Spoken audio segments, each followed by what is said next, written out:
And now, a page from the diary of Flo. Dear Diary, the ghost is back. This house is protected through Progressive, but that doesn't mean it's not haunted. How else would you explain that radiator-like clanking sound? Or the moon-colored light in the hallway that's gone by morning? Maybe he never bundled home and auto, and he's doomed to suffer an eternity without the savings. Save an average of 17% on car insurance when you bundle home and auto through Progressive. What was that wind-like sound? Oh, right, the wind. Progressive Casualty Insurance Company and affiliates. Discounts not available in all states or situations.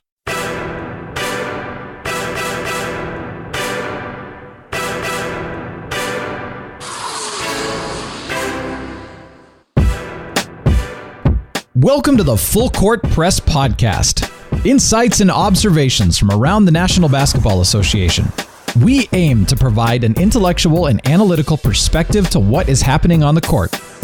Here's your host, Glenn Willis. Okay, Greg, what's the most interesting thing you did in DC? It was seeing, I've seen it on Twitter. So I was in line for the African American Museum the African American History and Culture Museum, and seeing white people freaking out about having to wait to get into the African. I'm like, you might not be in the right frame of mind for this experience you're about to go into. So, no, I mean, it was mostly just museums. I'm not allowed to use my privilege. Good grief. Anyway, so yeah, I came back Thursday night, and then I spent Friday, Saturday with Michelle, so that was good. So no, I've been on Twitter very little this week. We have our annual HOA meeting on Monday night, and we're executing a new contract with a management company, and I have my day job, and I'm trying to watch the basketball this week. So, and then I don't know how either of you guys do all of what you do. It's I'm at practice 5 nights a week, so I'm very lucky. I have a girlfriend that coaches. She played college basketball, so when we're together, like, watching basketball is like one of her favorite things. So I'm very, very lucky in that regard. So, and my wife will sometimes watch basketball with me. She doesn't do sports at all. But she's incredibly supportive, and I'm very fortunate that way. So welcome to a special edition of the Full Court Press Podcast. For the first time, we have a 3-person pod. So new technology challenges as well that we're going to try to work through. But Dane and I just wrapped up recording a Timberwolves, and I want to thank Dane again for joining me like once a month across the season as we focus on the Timberwolves being one of the more fascinating teams to follow and track the season. That hasn't changed at all. As we sit here on Sunday, they are as interesting as any team, thinking about whether they'll make the playoffs, if they do, where they'll land. And so the Timberwolves episode that I just recorded with Dane should hit this feed before this 3-person pod does. So if you for some reason missed that, even if you're not a Timberwolves fan, we bounce around and kind of talk about enough things in the league. I hope people would find that rewarding. So welcome back, Dane, and I'm happy to introduce you to Greg. I know you guys have already got introduced before we hit the record button. Yeah, man. No, I'm excited to be here. It's I think I've said this to you before, but you can kind of you can live in a bubble a little bit, covering just one team. As I do with the Timberwolves, and I love the NBA at large. And so while there's a lot of work that's required in following the Timberwolves, I try and make time to stay up to date on what's going on with the league at large, and that's why I enjoy your guys' podcast. If there's weeks where I don't get to certain teams to watch on League Pass, I feel like you guys, I refer to the Full Court Press Podcast as like the Spark Notes of League Pass, and I appreciate that to couple with my own viewing. So yeah, I'm excited to be here and just kind of talk about something that isn't Timberwolves for a little bit. Yeah, and just for listeners know, Dane and I record in person when we do. If we switch to a different team next year, as we might, just to switch it up. I don't know how we'll overcome those challenges, but we'll figure that out mid-October. But every time I've spent time with Dane, like before we record, after we record, we talk about the league. I've enjoyed our conversations, and I do think he has a perspective that our listeners would enjoy having his voice added to what we do here. And so, Dane, I'm hoping that you can be part of our postseason coverage throughout, if that works out logistically for us. And it would be, since Greg and I are identical twins, and I know we don't sound exactly alike, but we sound a lot alike. And it'll maybe add a little bit of I was going to say color, but going back to Greg's example, I'm going to avoid that word. Just a little bit diversity of perspective, opinion, what have you. So what we're going to do today is we're going to do a playoff preview. The seeds in the Eastern Conference, we largely know whether it's not perfect, but we know kind of the tiers, if you will, everybody is. In the Western Conference, we know likely 1 through 3. There's some unlikely paths to where Portland wouldn't get the 3rd seed, but that's mathematically a very low probability. But then anything after that, we have no clue where everyone's going to fit. But what we're going to do is we're going to talk about the teams that have made the playoffs or could make the playoffs. So 8 teams for sure in the East. We're down to 9 in the West after the Clippers lost on Saturday. And we're going to talk about what we think the ceiling is for each team, and then kind of 1 or 2 things that we're tracking or paying attention to kind of see. My things, I might call them like critical success factors or critical things to look for to see whether they're kind of on track to achieve something close to what their ceiling is. And we're also going to talk about the regular season awards today, and we'll go through that. So, guys, we'll go team by team in the East, and we'll just kind of maybe take turns giving a first perspective. And since Greg and I are hosting Dane, we'll give him first shot. So, Toronto Raptors, we'll do the East first, then we're going to take a break, then we're going to do the awards, then a break, and then we're going to do the Western Conference. Dane, maybe we'll get some time not thinking about the Western Conference since we just did for an hour and a half with the Timberwolves, and we'll come back with something fresh if we do it that way. So, Dane, what do you think their ceiling is, and what are a few things you're kind of looking when you watch them to view as kind of things that they need to demonstrate to be on a trajectory for some success?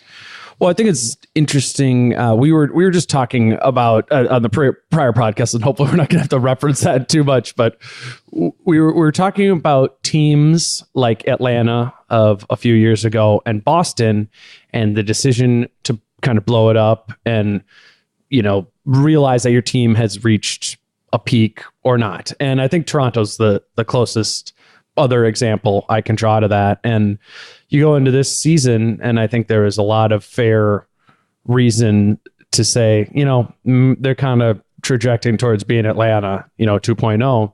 And this year has been, credit to Dwayne Casey and just kind of the foresight of that whole franchise. And really, they kind of really changed who they were without changing the roster much at all. And, for months now, they've been one of my, it's kind of pet teams that I've tried to keep up with. And what I've said in watching them, particularly when they were hot, they've fallen off a little bit recently, is they're kind of that team where, bear with me here when I say they remind me of the Miami Heat when they were on that 26 game win streak a couple years ago with LeBron and Dwayne Wade, where they were a team that you could punch in the face right away to start the game, and they were still going to withstand it so as to come through and the majority of the time win those games. And that was kind of a turning point for me a couple months ago. That one game specifically I remember watching was against the Brooklyn Nets. And it was the game where, I don't know if you remember, D'Angelo Russell had 7 threes in the first quarter. And it was just ridiculous. They took this punch from Brooklyn, and DeMar DeRozan was off. It was a back-to-back.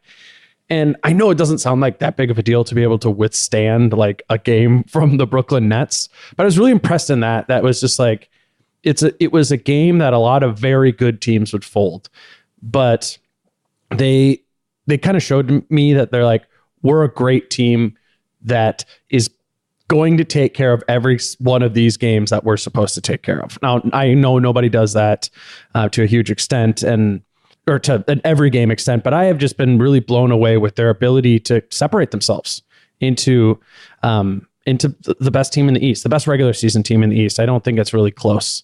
That's been pretty apparent to me for the entirety of the year. And I'm sure that both of you will be able to get into this a little bit further with Toronto, is the way they've shifted their style of play is immense. And, just realizing that going through Kyle Lowry and DeMar DeRozan got them to a pretty high ceiling, but they recognized their own faults and said, you know what, we need to move the chess pieces around a little bit so as to unlock a potential higher ceiling. And So I guess my question to you guys would be, how can you best articulate what that sort of like change is in their offense? We know it's like not as much ISO DeMar DeRozan, ISO Kyle Lowry, but what is like the singular kind of shift? Or would you rather that I give you guys like how high do I think their ceiling is?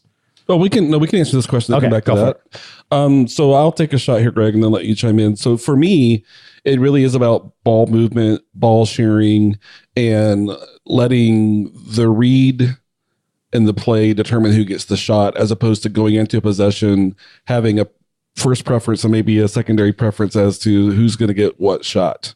And so I recall, and I've mentioned this before, but a Sunday game versus Atlanta, I think even before we got to 2018, where they smoked the Hawks by like 35, and DeMar DeRozan scored 2 points in the game.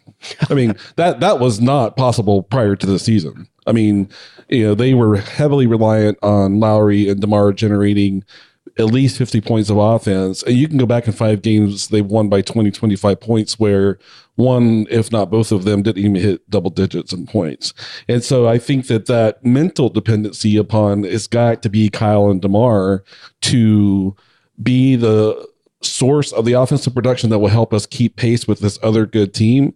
Now they know that that's not required. And so if Kyle goes out and goes 1 for 7 from the 3-point line, I think before this season, they would have said, we're not going to win this game. This season, you see them winning games, even when Lowry's not making shots, which leads me to the question of, will that continue into the playoffs? Because we know how spotty their recent playoff experience has been. So Greg, that's my way of articulating what's, to me, profoundly different philosophy of the season. Anything to add? Yeah, I mean, we've talked about it on our podcast before. I mean, Toronto completely changed their offensive approach. The focus this year absolutely has been to space the floor. The ISO game they've used in the past has been a mid-range ISO game that gives really low percentage ISO shots. This year, their ISO game is really more about attacking the paint and attacking the basket, attacking the rim. We've talked about it before. Like I said, last year, they ranked 22nd in the league in 3-point attempts, 22nd in the league. This year, they are 3rd in the league in 3-point attempts. They are taking many, many, many more 3-point shots this year. And it's about spacing the floor, and it's about being willing to take those shots, even if you're not a high percentage 3-point shooter. Are they making more? Are they shooting at a higher clip? No, they're not. They were 13th in the league last year in 3-point shooting percentage. This year, they're 18th. So they're taking many more threes. They're not necessarily shooting at a higher clip, but what they've done is space the floor and improve the ISO game by getting closer to the basket and getting higher percentage 2-point shots. Where do you see that? Last year in 2-point shooting percentage, they were 12th. This year, they're 4th. Overall, they're a much, much better offensive team. I like to have 4 shooters on the floor around someone attacking the paint. Toronto really plays with 3. When you have Pirtle on the floor, Valanciunas on the floor, you really don't have that extra perimeter shooter. But the willingness to stand on that 3-point line, be ready to catch and shoot and take that shot, even if you're not shooting at a higher clip, really is what's created the space where they are much more effective scoring around the rim and in the paint area. And to me, that's the difference on offense. It's a completely different philosophy that they've been able to put in place this year, and it mirrors some of the way that Golden State, Houston, and other strong offensive teams play. So I think we've seen a very strong shift and a big change in philosophy on the offensive end, and it bears out in those numbers. Any reaction, Dane? Yeah, well, I think of with Toronto too is just we focus a lot on this new offense and the spreading of the floor, which has worked wonders for them. And I think they have the 3rd highest offensive rating in the NBA. Only behind Houston and Golden State, but also they've managed to have a top 5 defense, and that is rare to be both top 5 in offensive rating and defensive rating. In recent since 2010, there's only been 6 teams who have done that. The last 3 Warriors teams, and then you have the Spurs in 2014-15, the last year of Russell Westbrook and Kevin Durant in Oklahoma City, and then the Chicago Bulls actually with Tom Thibodeau in his first season. So, I mean, that type of dominance on both sides of the floor when we're talking about the playoffs here is, what I struggle to find is specific weaknesses with Toronto is why I like them. It seems like what we point to with them is, okay, well, Kyle Lowry and DeMar DeRozan haven't brought it in the playoffs the past few years. But I don't think that should be the operating assumption, that it's going to be that same thing, that they're just going to crumble under the pressure. And then if they don't crumble under the pressure, this is just a great, well-balanced and deep team. And so for me, I guess when we're talking about what the ceilings are of this teams is, I'm going into the playoffs operating under the assumption that they're the most likely team to come out of the Eastern Conference. Do they have any chance of winning at all in your mind? No. Okay. So what I think their ceiling is NBA Finals, and we're going to do predictions at the very end. So I'm going to reserve my voice on that there. But basically, what I'm watching for this team in the postseason is, do they have confidence in doing what they've been doing all season and not regress to the things they did in the prior seasons? There's so much more pressure in a playoff context that if you don't really believe in what you've been doing all season long during the regular season, if you're not mentally strong enough to stay committed to what you've been doing all year long, then that's going to create issues for this team.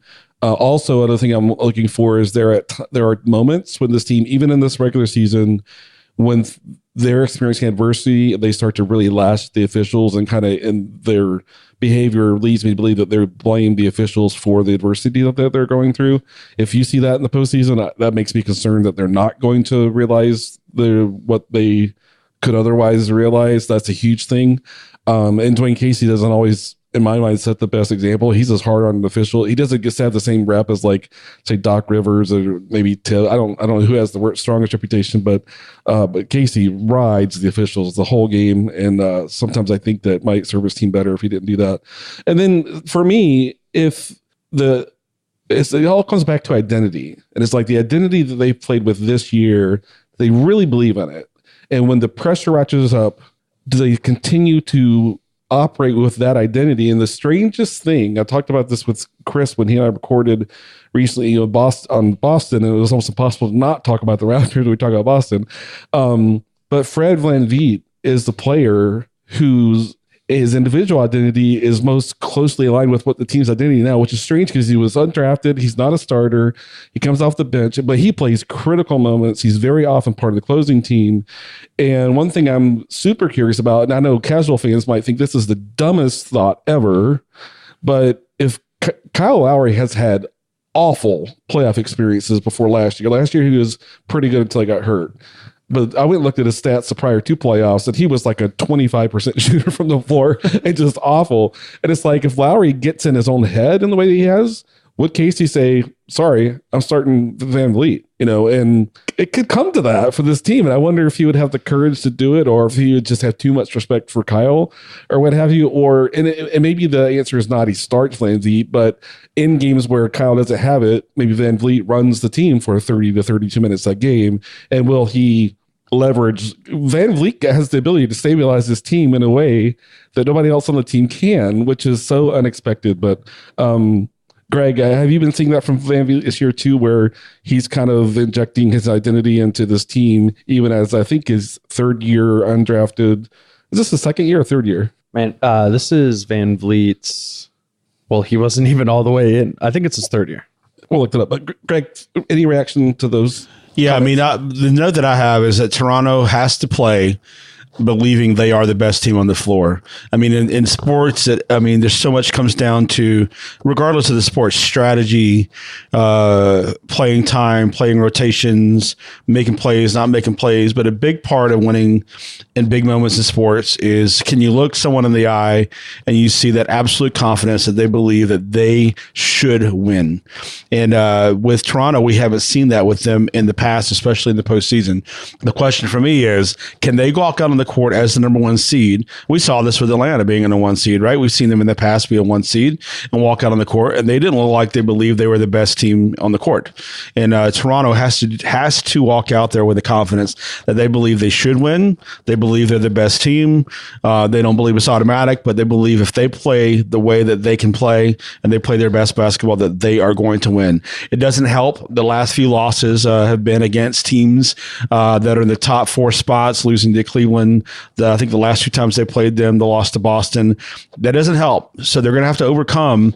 And even in the last week here, in the last game or 2, they need to find a little bit of more momentum going into the playoffs. But number one is can they believe that they are the best team on the court when they walk out there on the court against anyone in the Eastern Conference? And the second thing is you kind of alluded to it a little bit, is I think Dwayne Casey needs to be very, very flexible with his rotations. He has one of the deepest, maybe the deepest team in the East. He's deep at every spot. He's deep with bigs. He's deep at the wing spot. He's got point guards that can handle the ball.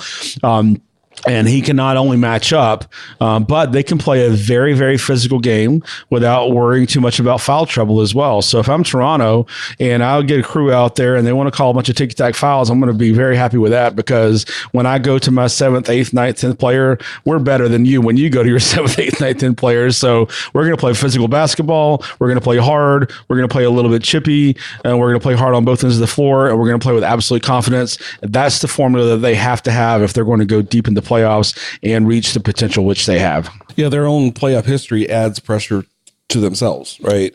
They have to overcome that. And one of the other narratives I'm hearing is they're a team that's more set up for regular season success and postseason success because they are so good, like 9-10 man rotation.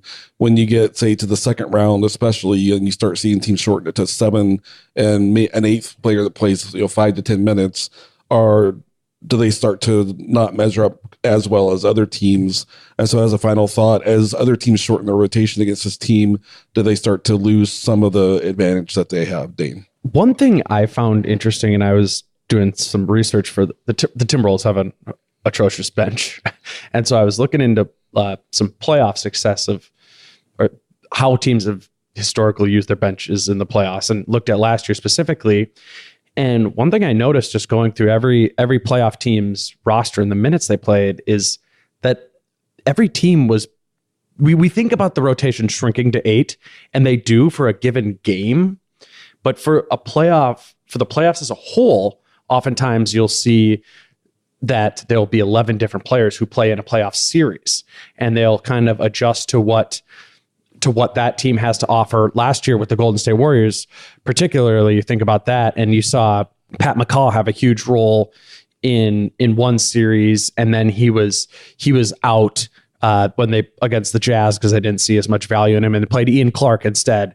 And so I think to some extent that deep bench has almost been viewed as a weakness, where they're like, well, not all these guys can play. True, normally they trim down, but they are going to have 11 guys who are ready to be plugged in when they want to. And for a lot of other playoff teams, even the top teams, they do not have that. They will be, when they're throwing out their 10th or 11th man, it'll be much more of a roll of the dice than when the Raptors put out Jakob Poeltl or DeLon Wright or something like that. It's because even the Rockets at their 9th and 10th man, they're like, oh no, right. We have to put this guy in. Yep. Oh no. And the Raptors really are not in that position. And then they are probably the healthiest good team heading into the playoffs as well. It would seem everyone seems to be at full capacity. I don't remember the last time I saw one of their guys on an injury report. I guess Norman Powell, who plays for them, but they don't have to have him. He missed some time recently, but I can't think of anything. Okay, Greg, did you have anything else on the Raptors before we move on? No, I'm good. So we also, I think, see the NBA Finals as their ceiling, and we'll talk about predictions later on. So Boston, no Gordon Hayward since game 1. No Kyrie Irving, we learned last week. And when we watch this team play, it looks to me like they're asking Al Horford to do way more than is sustainable.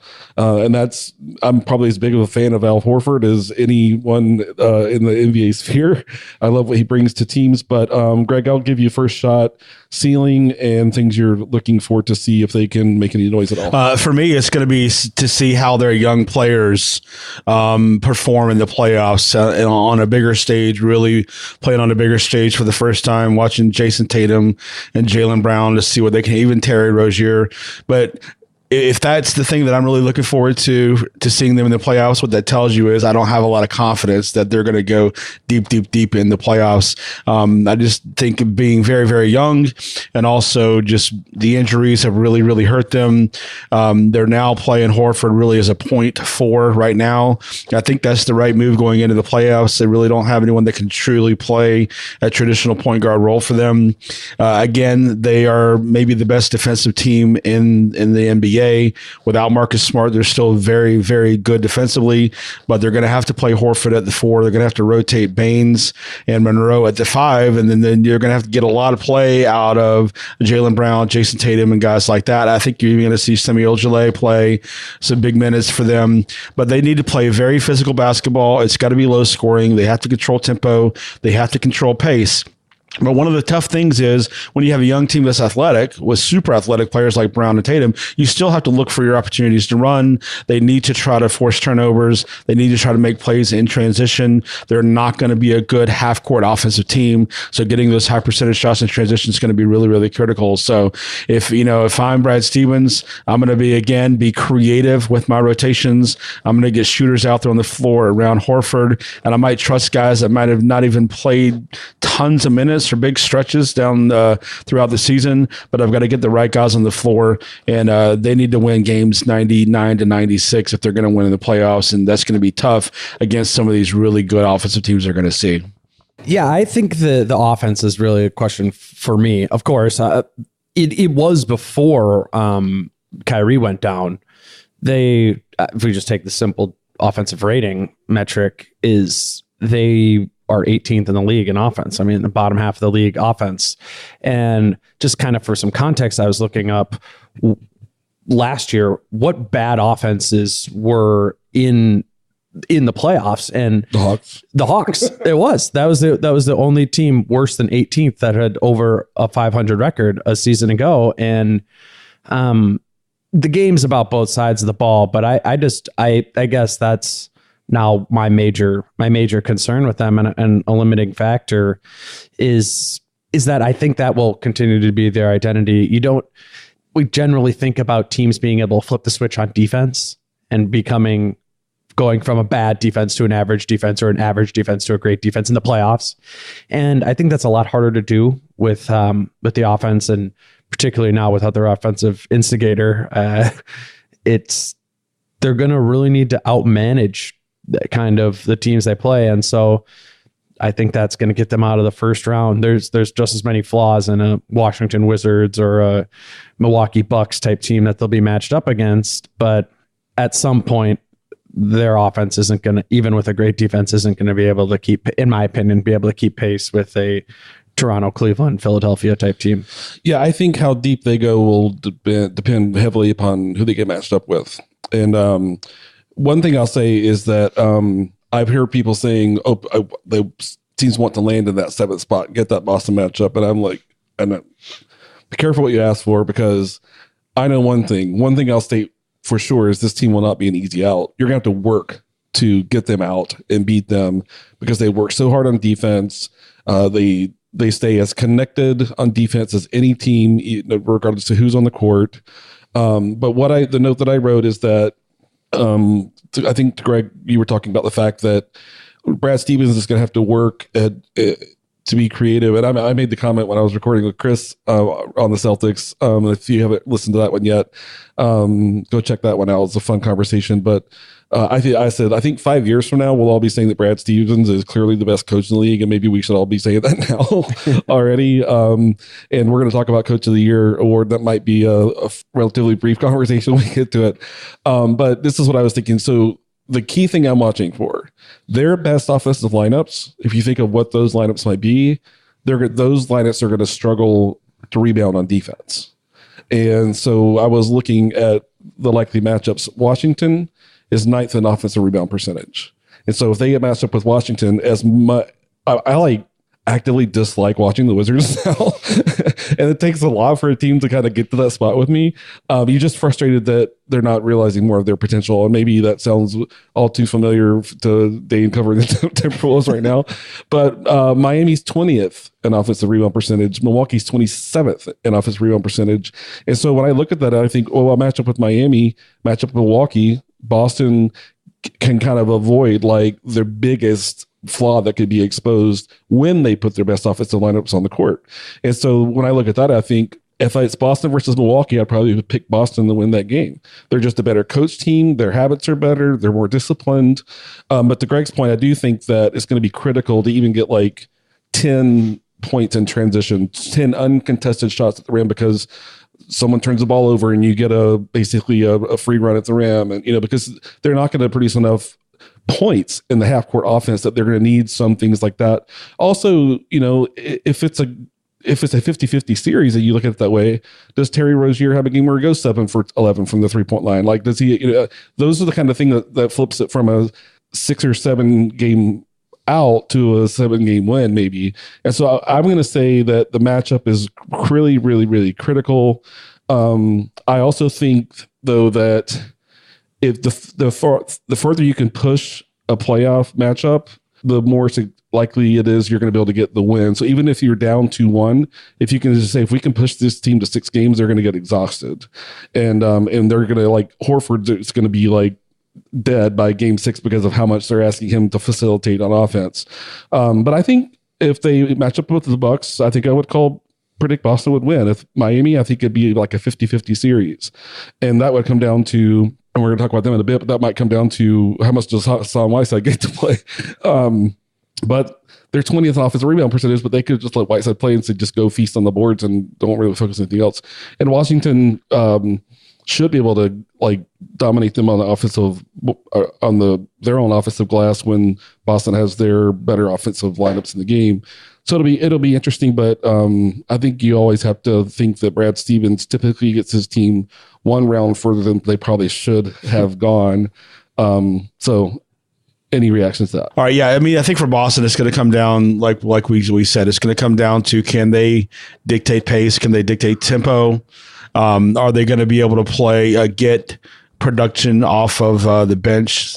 Guys like Terry Rozier, who might even start, I guess, but are they going to be able to get production from their 4th, 5th, 6th options? So I think tempo and style of play and even style of officiating is going to need to go their direction for them to really have a shot to go deep and make even the Eastern Conference Finals. I think with them, it's a question for me of who can step up on that team. Like we just said with Al Horford, and this is when talking about like getting the Eastern Conference Finals, is who can step up and be more than who we really understand them to be.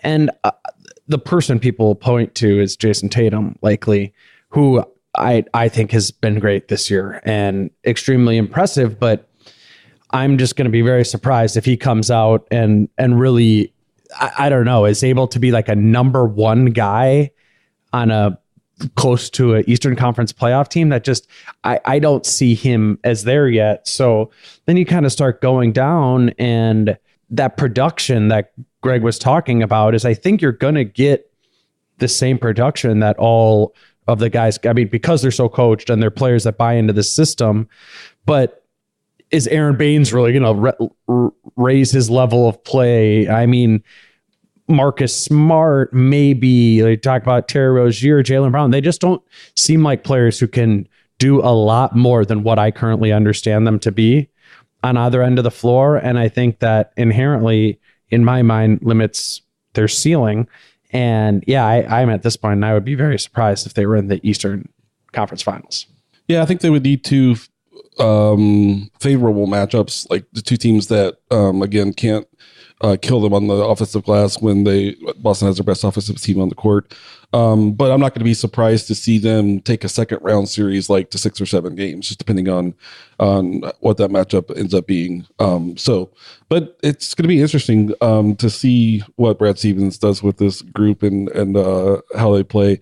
I think they brought in Greg Monroe specifically because Baines is offensively challenged, and I think that I think that Danny Ainge knew that there was some likelihood that, not that Greg Monroe is going to replace Kyrie Irving's production, but you're like, what is he doing with Greg Monroe on the team? And Ainge was like, well, if Kyrie goes out, we're going to need somebody that can contribute offensively and maybe help us on a second unit offense, those sorts of things. So it'll be interesting to see.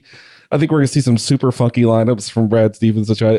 And when I was, again, to reference my discussion with Chris, when the Celtics lost to Toronto last week, and the Celtics were playing without a number of players, and Toronto was playing pretty well, but I'd still look up and be like, gosh, Boston's only behind by like 10 or 12 points the whole way.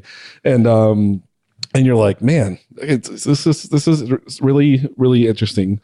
But yeah, it sounds like we all agree that it wouldn't be shocking to see them get into the second round, but Jason Tatum would have to kind of become what Donovan Mitchell has become to the Jazz team across the season for them. He'd have to play at a level he's not played at any point during the season, which is unlikely, but I don't think impossible. I wouldn't be shocked to see him average 30 points a game across one series. I don't think he's going to do it 4 series in a row and get them to the championship, but to get them to the conference finals, if he really broke out like a second round series, that could be a way they got there. But it's going to take, if they get to the conference finals, you're going to have like a storyline that none of us probably predicted. So is that a fair way to kind of wrap that up? Any last thoughts? No, good to go. Okay, let's talk about the Sixers, who Chris Saxman predicted would make the finals right before it was announced that Joel Embiid had orbital fracture. So now I'll go first with Philly. I do think their ceiling is the finals, but that says more about the Eastern Conference than it does about their team. They're immensely talented, but very young. And Danny and I were even talking about how hard it is to be successful your first time in the playoffs. It's a whole different sport. And so that's there. The obvious thing is for Embiid to be available and to be right. I mentioned before that I have that injury and surgery when I was in high school, and it's not as simple as putting a mask on your face because you worry about, is his vision going to be right? Is it light sensitivity playing in an NBA arena? So that my injury happened like 30 years ago, almost exactly. And still, if you walk in a dark room and flip a bright light on in the room, my eye physically hurts, the nerve sensation. So I feel personally attached to his situation. And then like I've said it on Chris's podcast, today I'm colorblind as a result of the injury I had. So it's not as simple as putting a mask on. So obviously getting Embiid back, because the situation with Philadelphia is they're a top 5 defense when Embiid's playing and they're a bottom 5 defense when he's not playing. It's just that simple. As much as Sixers fans love Rashawn Holmes, he's not an answer in a postseason context. And then for me, the other thing I'm watching for is if they get matched up with Cleveland, I think LeBron is going to take it very personally that they're going to try to be the first team. They're kind of like little brother to LeBron. LeBron has owned the East for 9 years, 9 straight finals appearances, I think is the right number. And this is the team that everybody's like, sorry, LeBron, your time is coming to an end. And I think he's just going to, LeBron always finds these things that motivate himself and the people around him. And I think and I remember a game earlier this year where like the Sixers had them in a game and LeBron just like totally recalibrated what he was doing in the fourth quarter, took control of the game, and Cleveland ended up winning. And so that might be the matchup, if it happens, that I'm most looking forward to in terms of can little brother beat big brother. So that's my view. Greg, I'll let you respond first. So we're talking about Philadelphia, right? Because you kind of started about Cleveland, right? Matched up against Philadelphia, maybe, right? Yeah. Philadelphia. So I think I was talking about being the little brother to LeBron. Yeah, so I think Philadelphia coming into the playoffs is they just have to relax and keep playing basketball the way they've been playing basketball. It's the same game. Yes, a new season and it's a different format, but it's the same game. And you're playing against teams you played against all season, so they just have to relax and play basketball. I think they won their 13th game in a row today. Coming in, I think they might be the most confident team coming into the Eastern Conference playoffs.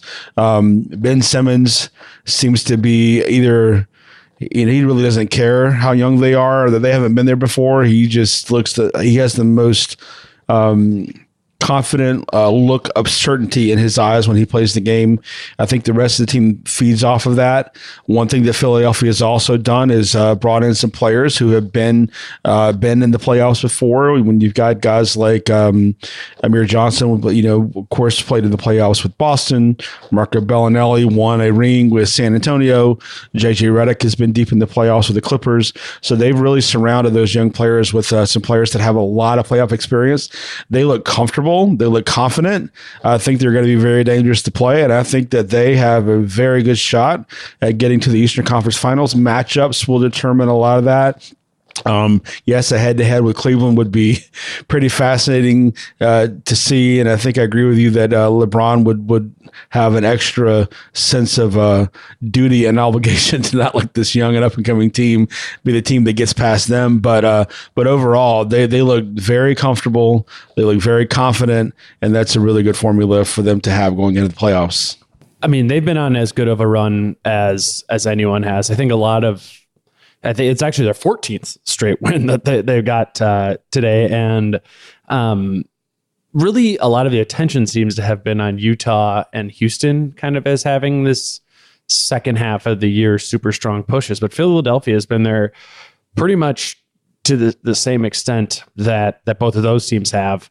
And I know you pointed out the without Embiid numbers defensively, but Philadelphia has had the best defense in the NBA of anyone other than Utah, who's been ridiculous since the All-Star break. And I just really like the way I like defenses that have the center that are the piece that kind of facilitates their dominance. I know a lot of times we can point to, okay, well, they can go out and get exposed on the offensive end, but I just think with Embiid, they have such a weapon and the surrounding pieces who help just foster a commitment to defense. And I think for a young team, that's so impressive that they are already at this elite level defensively. And yes, again, I'll echo the Cavs part, and that's going to hinder my overall upside and optimism for this team. But from a talent standpoint, a Heat standpoint of where they're at right now, I mean, they deserve in my mind to be in this top tier of the East with the Cavs and the Raptors, and perhaps a higher ceiling than the Raptors would.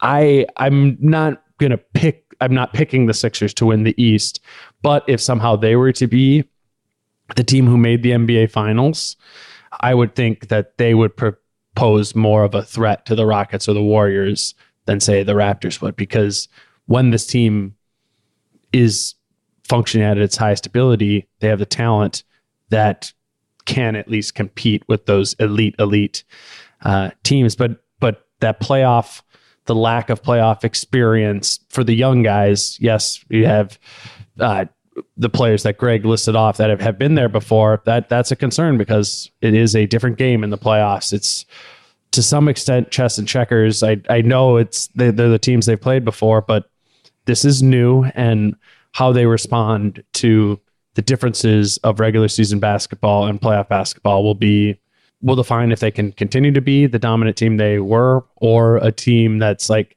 cutesy. Okay, this wasn't their year, but it's great. Like, are they going to be the happy to be their team? I don't know. And I think we're going to know that right away in round one.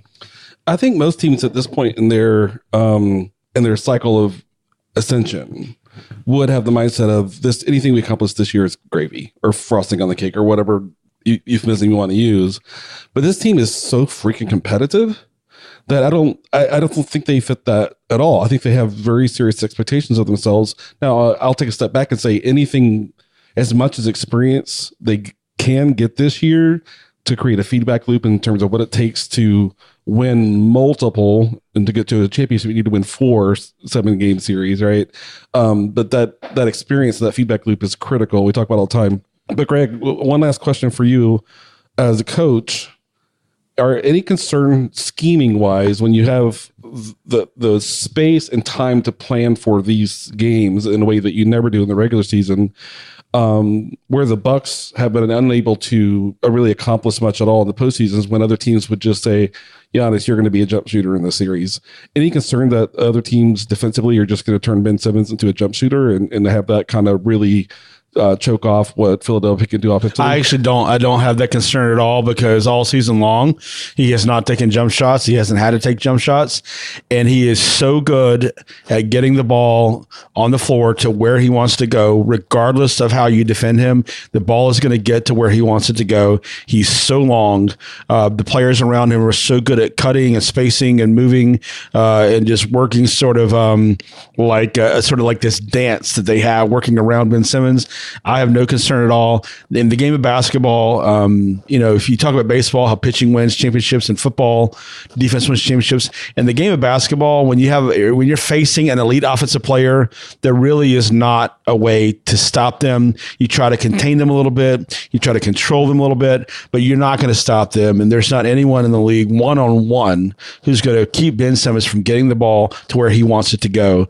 The only option you have then is to trap him and force the ball out of his hands, and then now you're playing 3-on-4 defense, and a good team in the NBA is going to kill that in that certain situation. So no, I don't think anyone's going to keep Ben Simmons from getting the ball to where he wants to go with the basketball. I think this team is so aware of its own flaws, and the players acknowledge that Ben Simmons has an inherent flaw. And you, Glenn, you brought up Giannis, and the Bucks sometimes play in a way where they're like kidding themselves that Giannis can do that. I mean, he's amazing, but they don't cater the offense, cater the system around eliminating him doing things he can't do. And I love that about Philadelphia. They attack that. Then it reminds me of the Celtics teams with Rondo, where remember they were just, the defenders would literally give him like 6 feet of space, and Rondo was like, okay, cool, I'll work with this. And I just have kind of faith in Philadelphia, figuring it out, because they're not gonna. And Simmons isn't obsessed with getting 20 points a game or anything like that. They are a team that does have multiple weapons that take what is kind of there. Yes, Simmons is often the instigator, but I don't know. I really appreciate that about them, that they seem to play in a way where they know that they're trying to optimize what everyone does best and acknowledging what they don't do best. And well, obviously that most presents itself with Simmons, but also with Embiid and particularly the role players like Bellinelli or a Covington or somebody like that. And I think that's a testament to Brett Brown. Seems to really have a pulse of his team and really the lines of communication that are there. That is a group that might not be mature, but seems to have a level of cohesion that is beyond the 1 year that they've been together. Yeah, and I'm going to make one comment, then I'm going to rationalize something that Greg and Dane said that appeared to be in complete contrast to one another, but make it make sense. So for me, I've been watching this team down the stretch, and the thing I'm most admire about what Brett Brown has done, even his 14-game winning streak, I've seen games where they're up 20 in the fourth quarter, and they start exhibiting habits that he doesn't want to see. And that's one of the biggest risks of the last 2 or 3 weeks of play when you're kind of settled into a spot or what have you, is avoiding developing bad habits. And then, for example, Greg, when they last played Atlanta, they were up by like 18 or so with 2 minutes to go, and they had a horrible transition defense moment, and Brett Brown called timeout and was like, this is not happening. No, ever. No, but none of that, because in his mind, he knew, if I allow this to happen now, that means I'm taking a risk of allowing them to develop bad habits when we were at moments in games that really aren't material to the outcome of that specific game. But then I'll close with, Dane said, playoff basketball is a different sport, and Greg said it's not. And I think what we're all saying is that playoff basketball is different but this team should treat it like it's not. This is a unique team, and that they should treat it like it's not different. Or that they can. They seem like they can. Yes. Yeah. Agree, Greg? Yeah. And what I mean by that is you don't change the way you play, right? You do. I said, it's a different format, and it's a different season, but they don't need to come into the playoffs and suddenly say, oh, we have to do something different than what we've been doing for the last 2 or 3 months. So yeah, I agree. So Dayton, your ceiling with him seems to be finals. Greg, is that the ceiling you have? I mean, quite honestly, I think they have a great shot to get to the finals. I think they have a great shot to come out of the East. If you look at their performance as a team since January 1st, they have played 44 games, which is more than half of the NBA season. They're 33-11 with a net rating of 8.9, which is second behind Houston at 9.1. Over the last half of the season, they have played as well as any team in the NBA, and there's no reason they cannot come out of the East and get to the finals. Not any reason at all. Not saying they will, but I think if I were picking today, we might pick later, that they have a good shot as anybody in the East. Yeah. Well, we can predict this later. So the other thing I thought was important to say is that if you're not a Sixers fan, one thing you might not really see is the personality of Ben Simmons, because Embiid's personality is so large, but he is a lethal competitor. And one reason I liked that Greg said he's not worried about him becoming a jump shooter is because when he wants to get to a spot, he's like, you're not keeping me from getting that spot. No one in the league's keeping me from getting that spot. And I just think that sometimes, unless you're really trying to see his personality, you're not going to see it. But man, he is on the court, he's the equivalent of an assassin. You could hire him to go take some other guy out of the league or whatever. But he is filthy as a competitor. It reminds me of the type of player, growing up, it's when we all played basketball or whatever, that was kind of undersized but still exerted their will, and it'd be how did this 6 foot tall white kid kill us for 25 points and dominate the game? And it's just a will and desire to get there. And it's weird to say that about Ben Simmons, who is this 6'10" freak athlete, but I'd see that same thing where I think that's what you're describing is just, I'm going to beat you. And his game, it comes out in his game. Yeah. You're going to lose, and there's nothing you can do about it. Is this mindset. That's super impressive at his age. And everybody who looked at who he was at LSU and wanted to kind of be critical of him, enjoy your crow. Cleveland Cavaliers, Dana, I'll let you share your observations on the Cavs as they enter the playoffs. The newly the Cavs in the last 30 games or so since they remade their roster at the deadline. Well, I think that's just an interesting question, is how different are they? I think I expected them to change more than they have. And I know that they have changed a lot. I was actually in Cleveland for the trade deadline.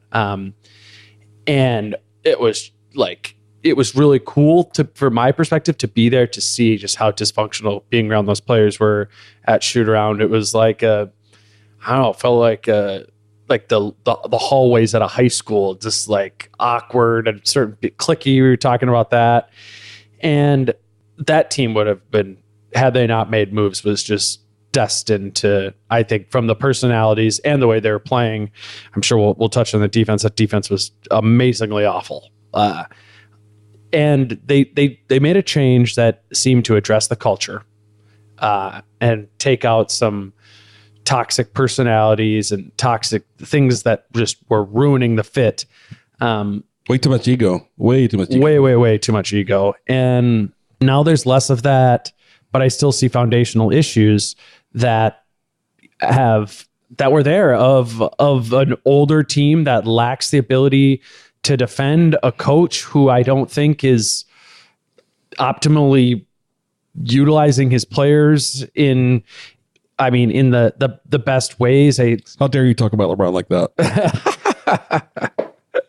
Well, LeBron has to have something to do with Jeff Green being the new number 2 offense option on that team. It's just bizarre, and I can't help but just question that team because it just seems so flawed. And I just wonder if we're not going to look back and be were we just giving this team too much credit because it had LeBron? And then once they actually are matched up against an actual team like the Raptors or the Sixers, I know this sounds backwards, but that they just weren't able to compete due to their lack of being a team and to any degree. And so I'm concerned about the team. Maybe had this group had the whole year to kind of come together, but particularly on the defensive end, I am always my belief is always that if a team is in the bottom 5 of defensive rating, there is something really wrong at the foundation. And you turn on any Cavs game, and it is clear that there is something wrong with that team. There is no communication. And I don't understand how they can go 82 games for the regular season and not have developed that. And I know a lot of people will also say, well, they flip the switch in the playoffs and it'll be different. They'll be more engaged. But I don't know if this group is good enough to have been disengaged for 82 games and then just jump in and start playing meaningful basketball. I'm concerned about them. I still have their ceiling as the NBA Finals, Yes. though. So Yeah, so the thing that I fall back on, this is a completely different team, and they had to remake the team to address identity and different aspects of stuff like that. But I just recall last year, Cleveland was awful on defense the last 20 games of the season, and they got to the finals in 13 games. And so, and that is only because LeBron's on it. But it was a different team than this year. That team had Kyrie Irving on it that could apply a pressure offensively that no one else on this team can. So I'll say this. This is probably the worst team LeBron has had since early Cleveland in terms of the supporting cast and the players around him. And Kevin Love has had injury issues off and on all year. If Kevin Love is not playing, they have no shot to make the finals. And I also say that Kevin Love probably has to have his best postseason ever for them to get to the finals. And then I'll also say J.R. Smith, sometimes he makes his shots, sometimes he doesn't make his shots. They need J.R. Smith to make his shots for them to get to the finals. Normally, you would say that LeBron needs to get out of round 1 and round 2 without the series getting too deep just to save his own personal energy. But I don't know if he's overcome that because he leads the league in minutes played, I think, and he doesn't look like the worst for wear from having done it at all. I think they lost to who's the recent game Philadelphia. Yeah, Philadelphia. He had like 44, 12, and 12 or something like that. It's just nuts. And then I have real questions too. We talk about Philadelphia being young and having their first time in the postseason, but we look at Embiid and Simmons and we're like, yeah, we're not that worried about them. But like, I'm sorry, but Jordan Clarkson, Larry Nance, Rodney Hood, and Cedi Osman, they're not on that level of guys that you just say they're going to perform to need in the postseason. I just don't see them being good enough. So again, because LeBron's on the team and he's been to the finals 9 years in a row, I think you have to say the ceiling is there, but they're going to have to get more out of the supporting cast than they've been getting across the regular season. And I also think that this is a moment we'll learn, is Ty Lue a good coach or not? I mean, I think that's an unanswered question.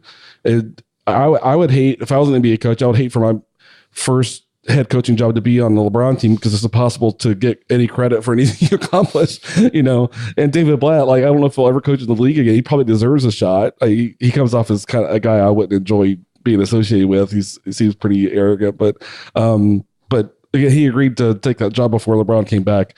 But Greg, do you have anything? Would you just echo what Danny and I said, or do you have any? Yeah, I mean, the only thing I'll add, I mean, since the trade deadline, I think they're 18th in the league in defensive rating. And what doesn't make sense to me is they brought in guys who played in great defensive systems before. I mean, Rodney Hood played in Utah, the best defensive team in the league. Even George Hill's seasons in Indiana, he played in very, very good teams that year, or very good defensive teams when he played for Indiana. So they brought in players who played in good defensive systems. They should be better than 18th in the league.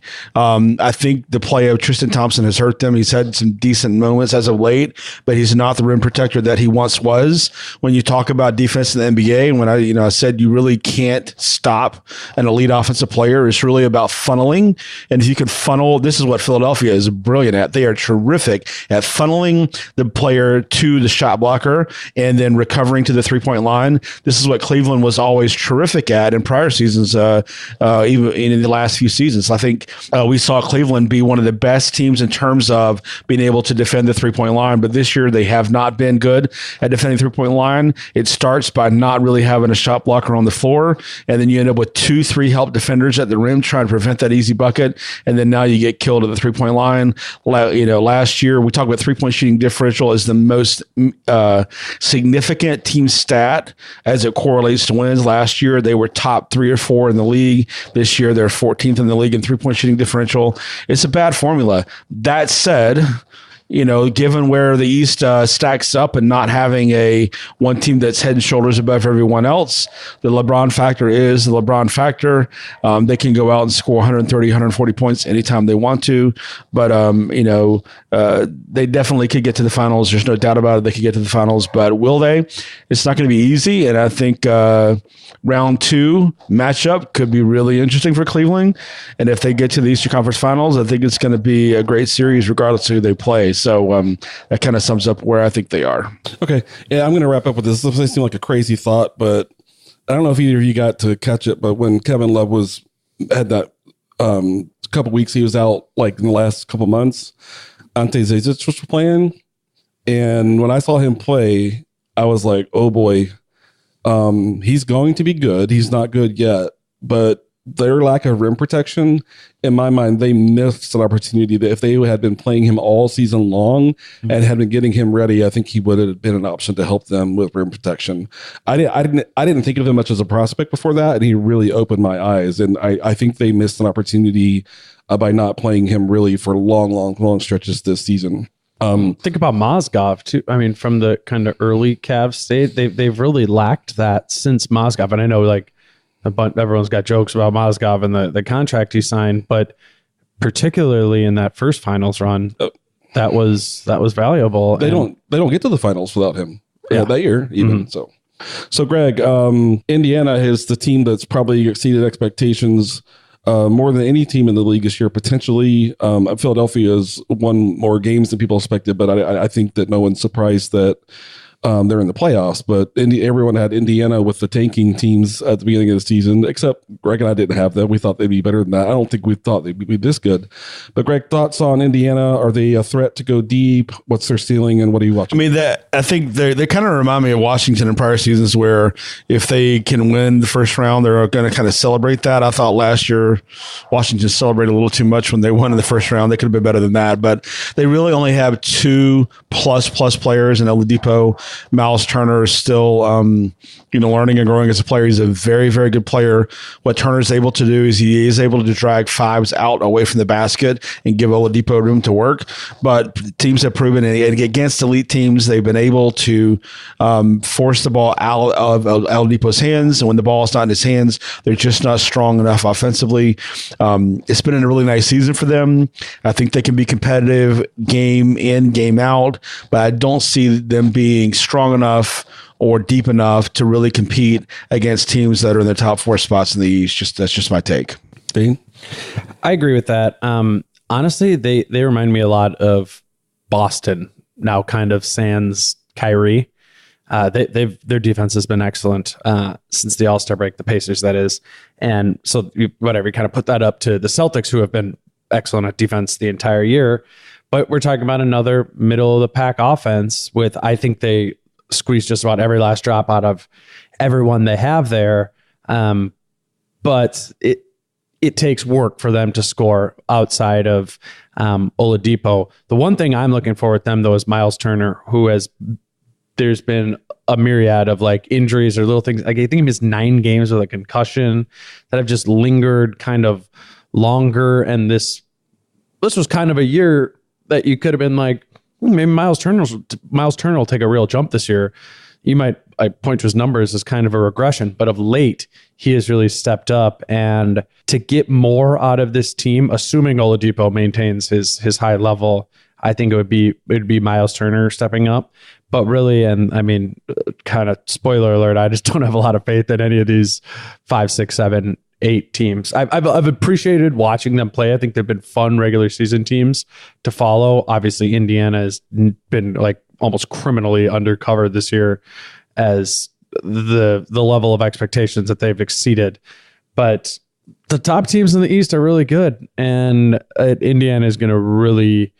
I would be really surprised if they knocked off any of those teams in the first round.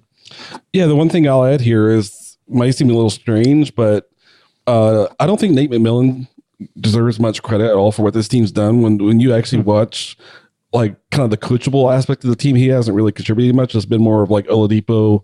And like I was talking with Chris last week, I was like, it's like Thad Young is just good enough to help them be a above 500 team, but if I were running the Pacers organization right now, I would tell Nate McMillan the priority.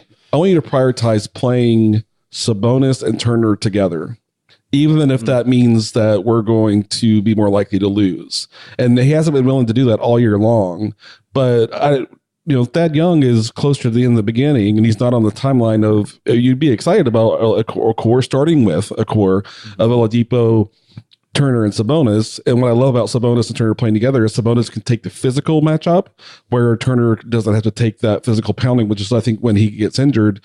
And I've talked forever about how I don't think he should play center full time. I think you want to use his skill set to be a problem at the 5 on offense, but I think defensively you don't want to ask him to defend Joel Embiid for 32 minutes. I don't think he has the body to do it. But Sabonis, in a sneaky way, I was watching him play last week, and I was like, he is so much bigger than he was last year. And it shouldn't be surprised. Guys go from 18, 19, 20, 21, they become men. Like but he's like there now. He's as big and as physical as just about anyone in the league. And so, for example, if they get matched up with Philadelphia, I would hope that Sabonis is the one defending Embiid like 80% of the time that Embiid's on the court, and they hardly ever ask Miles Turner to do that. But I've not seen Nate McMillan really do any of that. But I would go to Thad Young and go, Thad, you're coming off the bench. We're going to play these young guys just to build for the future and get those guys playing together, because I don't think Thad Young is going to be on the next Indiana team that's looking to go like as far as the conference finals. Now that I want to make sure people know, I'm not disrespecting Thad Young. I think Thad Young has a place on a good team in the league.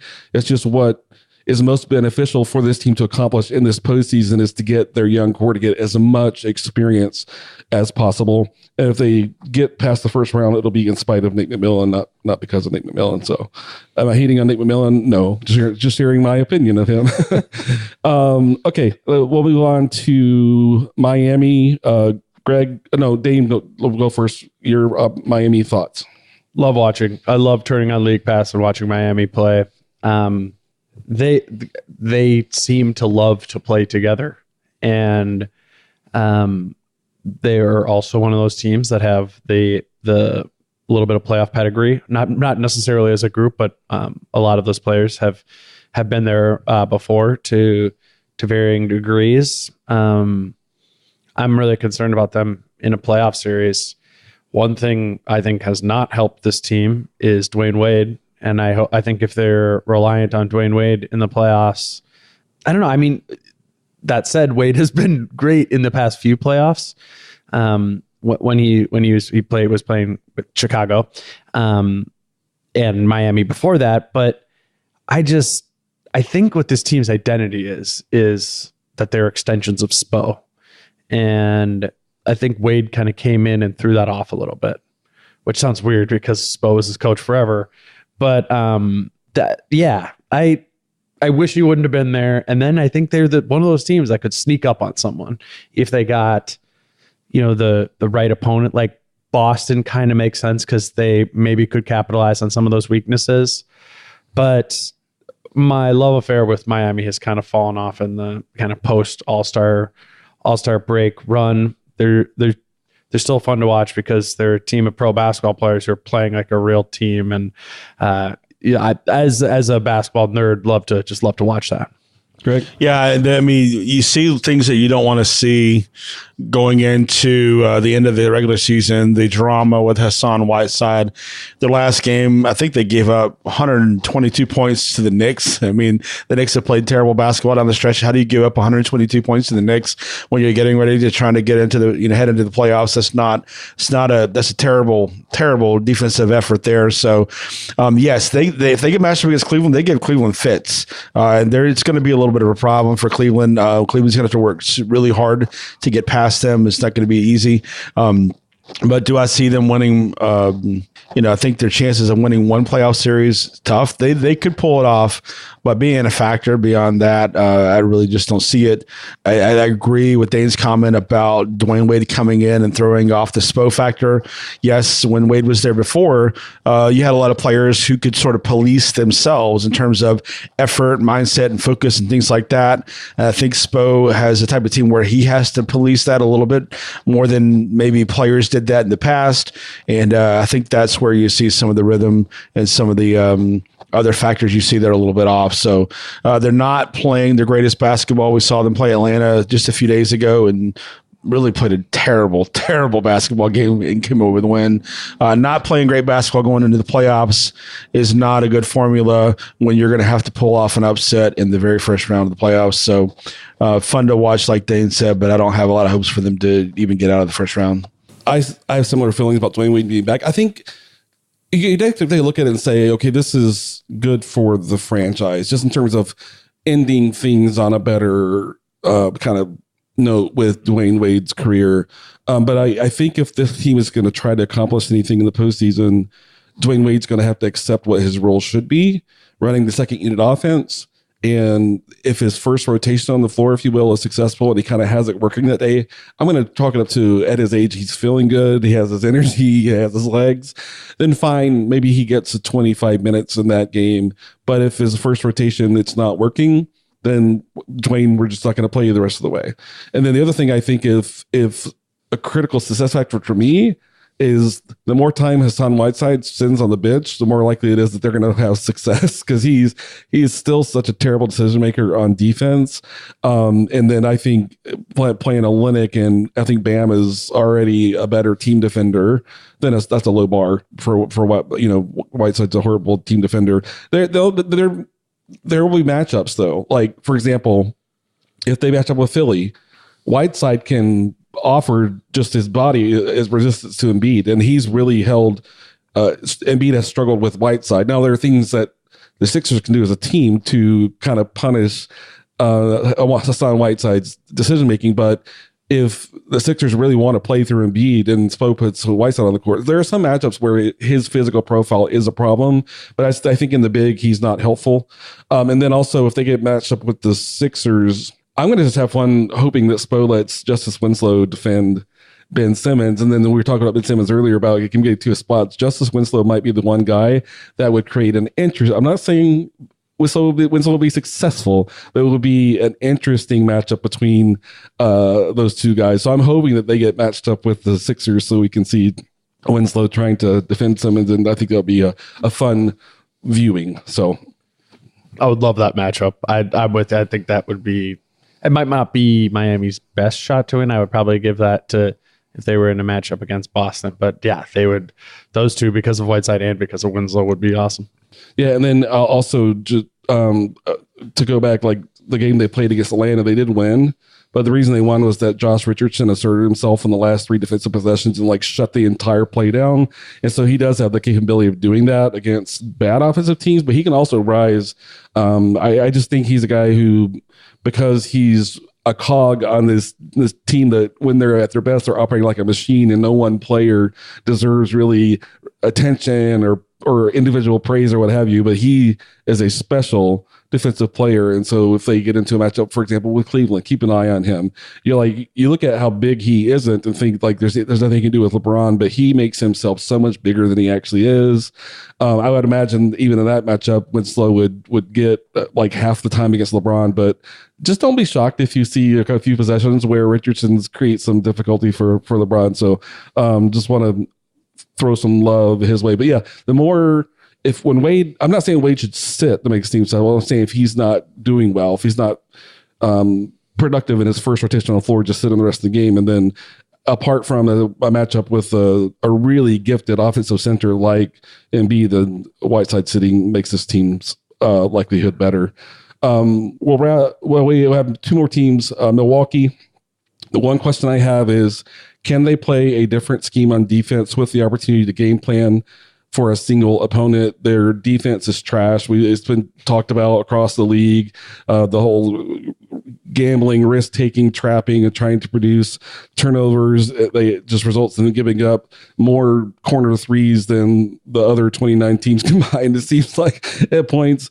But I was having this conversation with Chris the other day because he was ripping on Joe Prunty, who's the interim coach, and I was like, I have no idea how good of a coach he is. He inherited like a horrible situation, and he's been around the league and like a lot of associate head coaching jobs, and like Prunty has a pretty good resume. But he hasn't. I'm with Chris. It hasn't blown anyone away in Milwaukee. Well, but the thing I would say is that there have been at least two examples in the last 3 years of teams getting about 15 games of the season going, holy crap, our defense is screwed. We've got to completely redo our defense. Doc Rivers did it 3 years ago with the Clippers, and Budenholzer did it 2 years ago with Atlanta, but they both did it in December. And NBA coaches have a belief that once you get to January, you're stuck with the defense you're running. You can't really remake it. And the reason is that if you decide to swap out your whole defensive scheme mid-season, you're going to suck for like 2 weeks.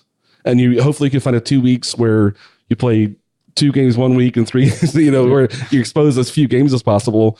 But basically, once you get to about mid-January, there's not enough season left to get the ROI, on like you're only gonna get the benefit from 30 games instead of 55 games where if you do it early.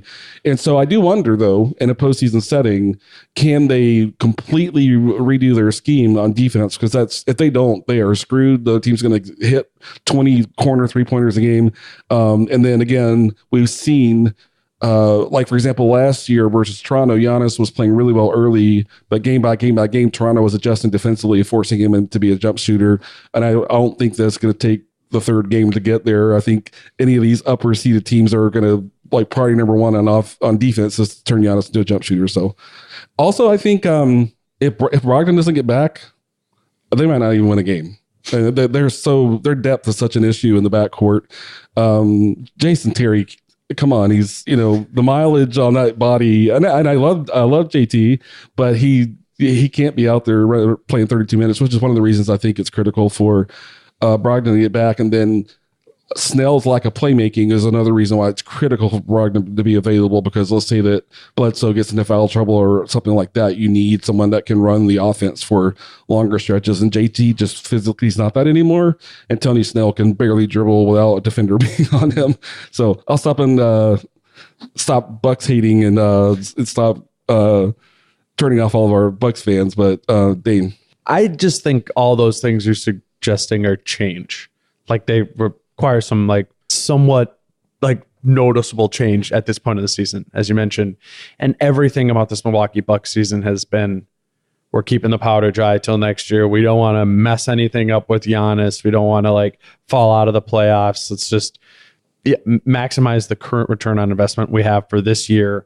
And then maybe they'll make changes I'm sure there's going to make a lot of changes next year from the roster construction, the coaching, how they surround Giannis. But this year, they are insistent on being this somewhat dysfunctional team. And so to me, that means their only shot of doing anything is purely lies in Giannis being like LeBron was that year against the Pistons, where he literally just completely took over the series and brought the Cavs to the finals. I just don't think that Giannis, given his flaw, can completely will the Bucks to even a first round win. I mean, I could maybe see it against Boston, but probably not. I wouldn't pick them. I wouldn't pick them against Boston. They seem too flawed as a team as a whole, and then are thus very over reliant on Giannis, and their opponent is going to know that. They're not going to surprise their opponent with anything.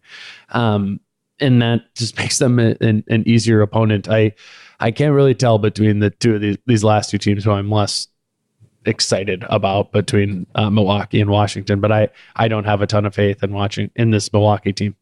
Greg? Yeah, I mean, I agree. They have to play a trapping defense. They are very, very long. They're at the top of the league in terms of turnovers forced.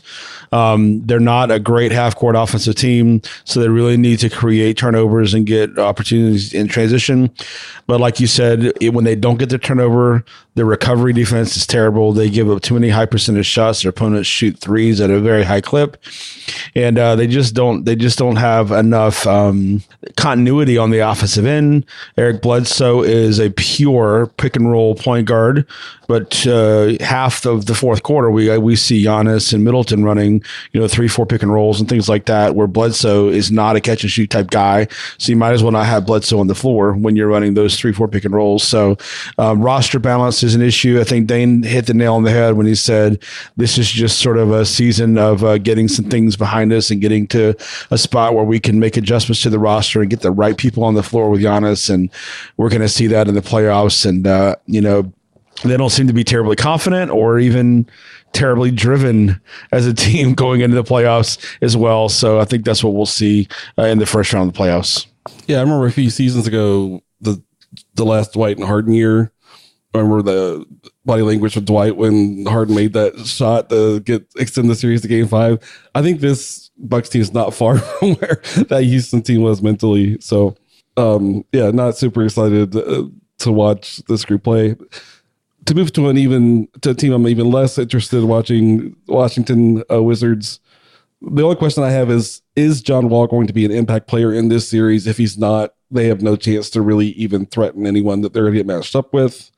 And then there's, Dane, and when we recorded on the Timberwolves, we talked about, are they a group of guys that have confidence in one another? And we see issues there. I think this group, were pretending like the first 20 games of the season to have confidence as a group, but I think that it's there and plain for all to see that this group does not believe in one another. And with that, I think that makes it almost impossible that they're going to win.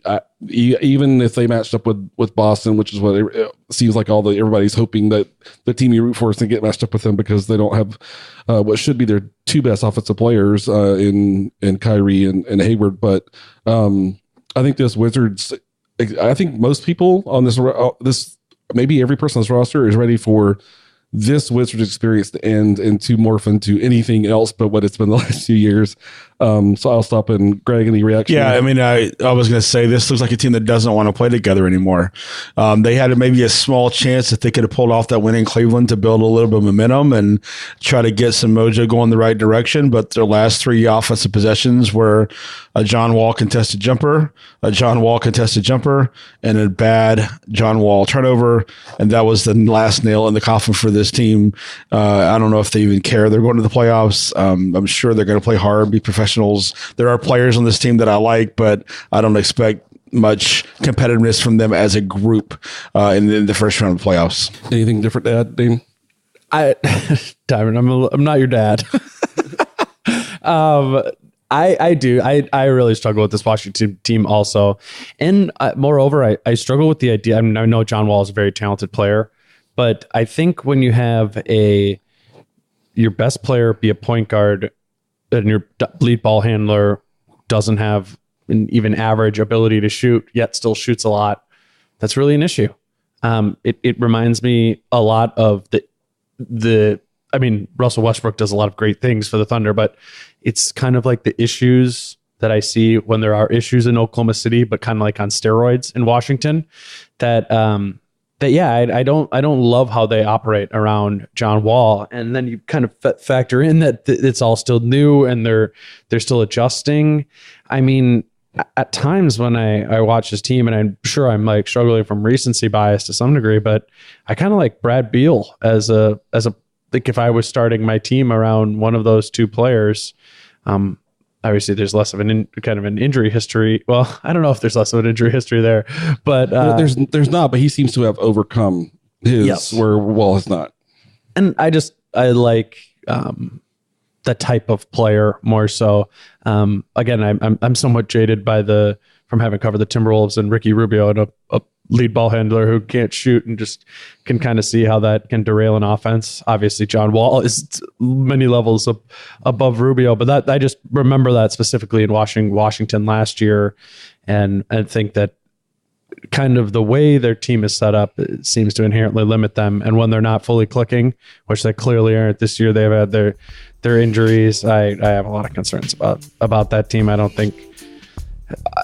I don't know why they get this whole like, oh, we can compete with the Cavs thing. Like, I'm not buying into that between those two teams. I don't know. Yeah, I think that's fake at this point. I think they thought they were sincere when they started with that, but at this point, it can't be. Okay, we're gonna take a break and come back and talk about awards.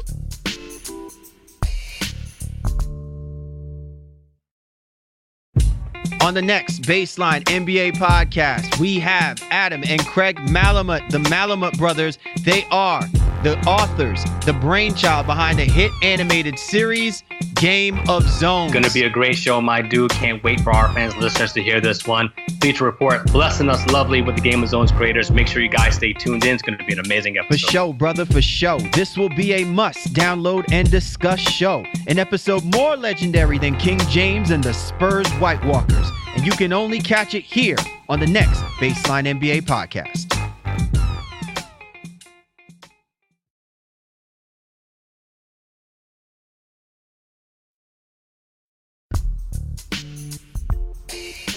Okay, we're back to talk about the awards. I have eliminated the 6-man award, which I think is the dumbest award in all of sports.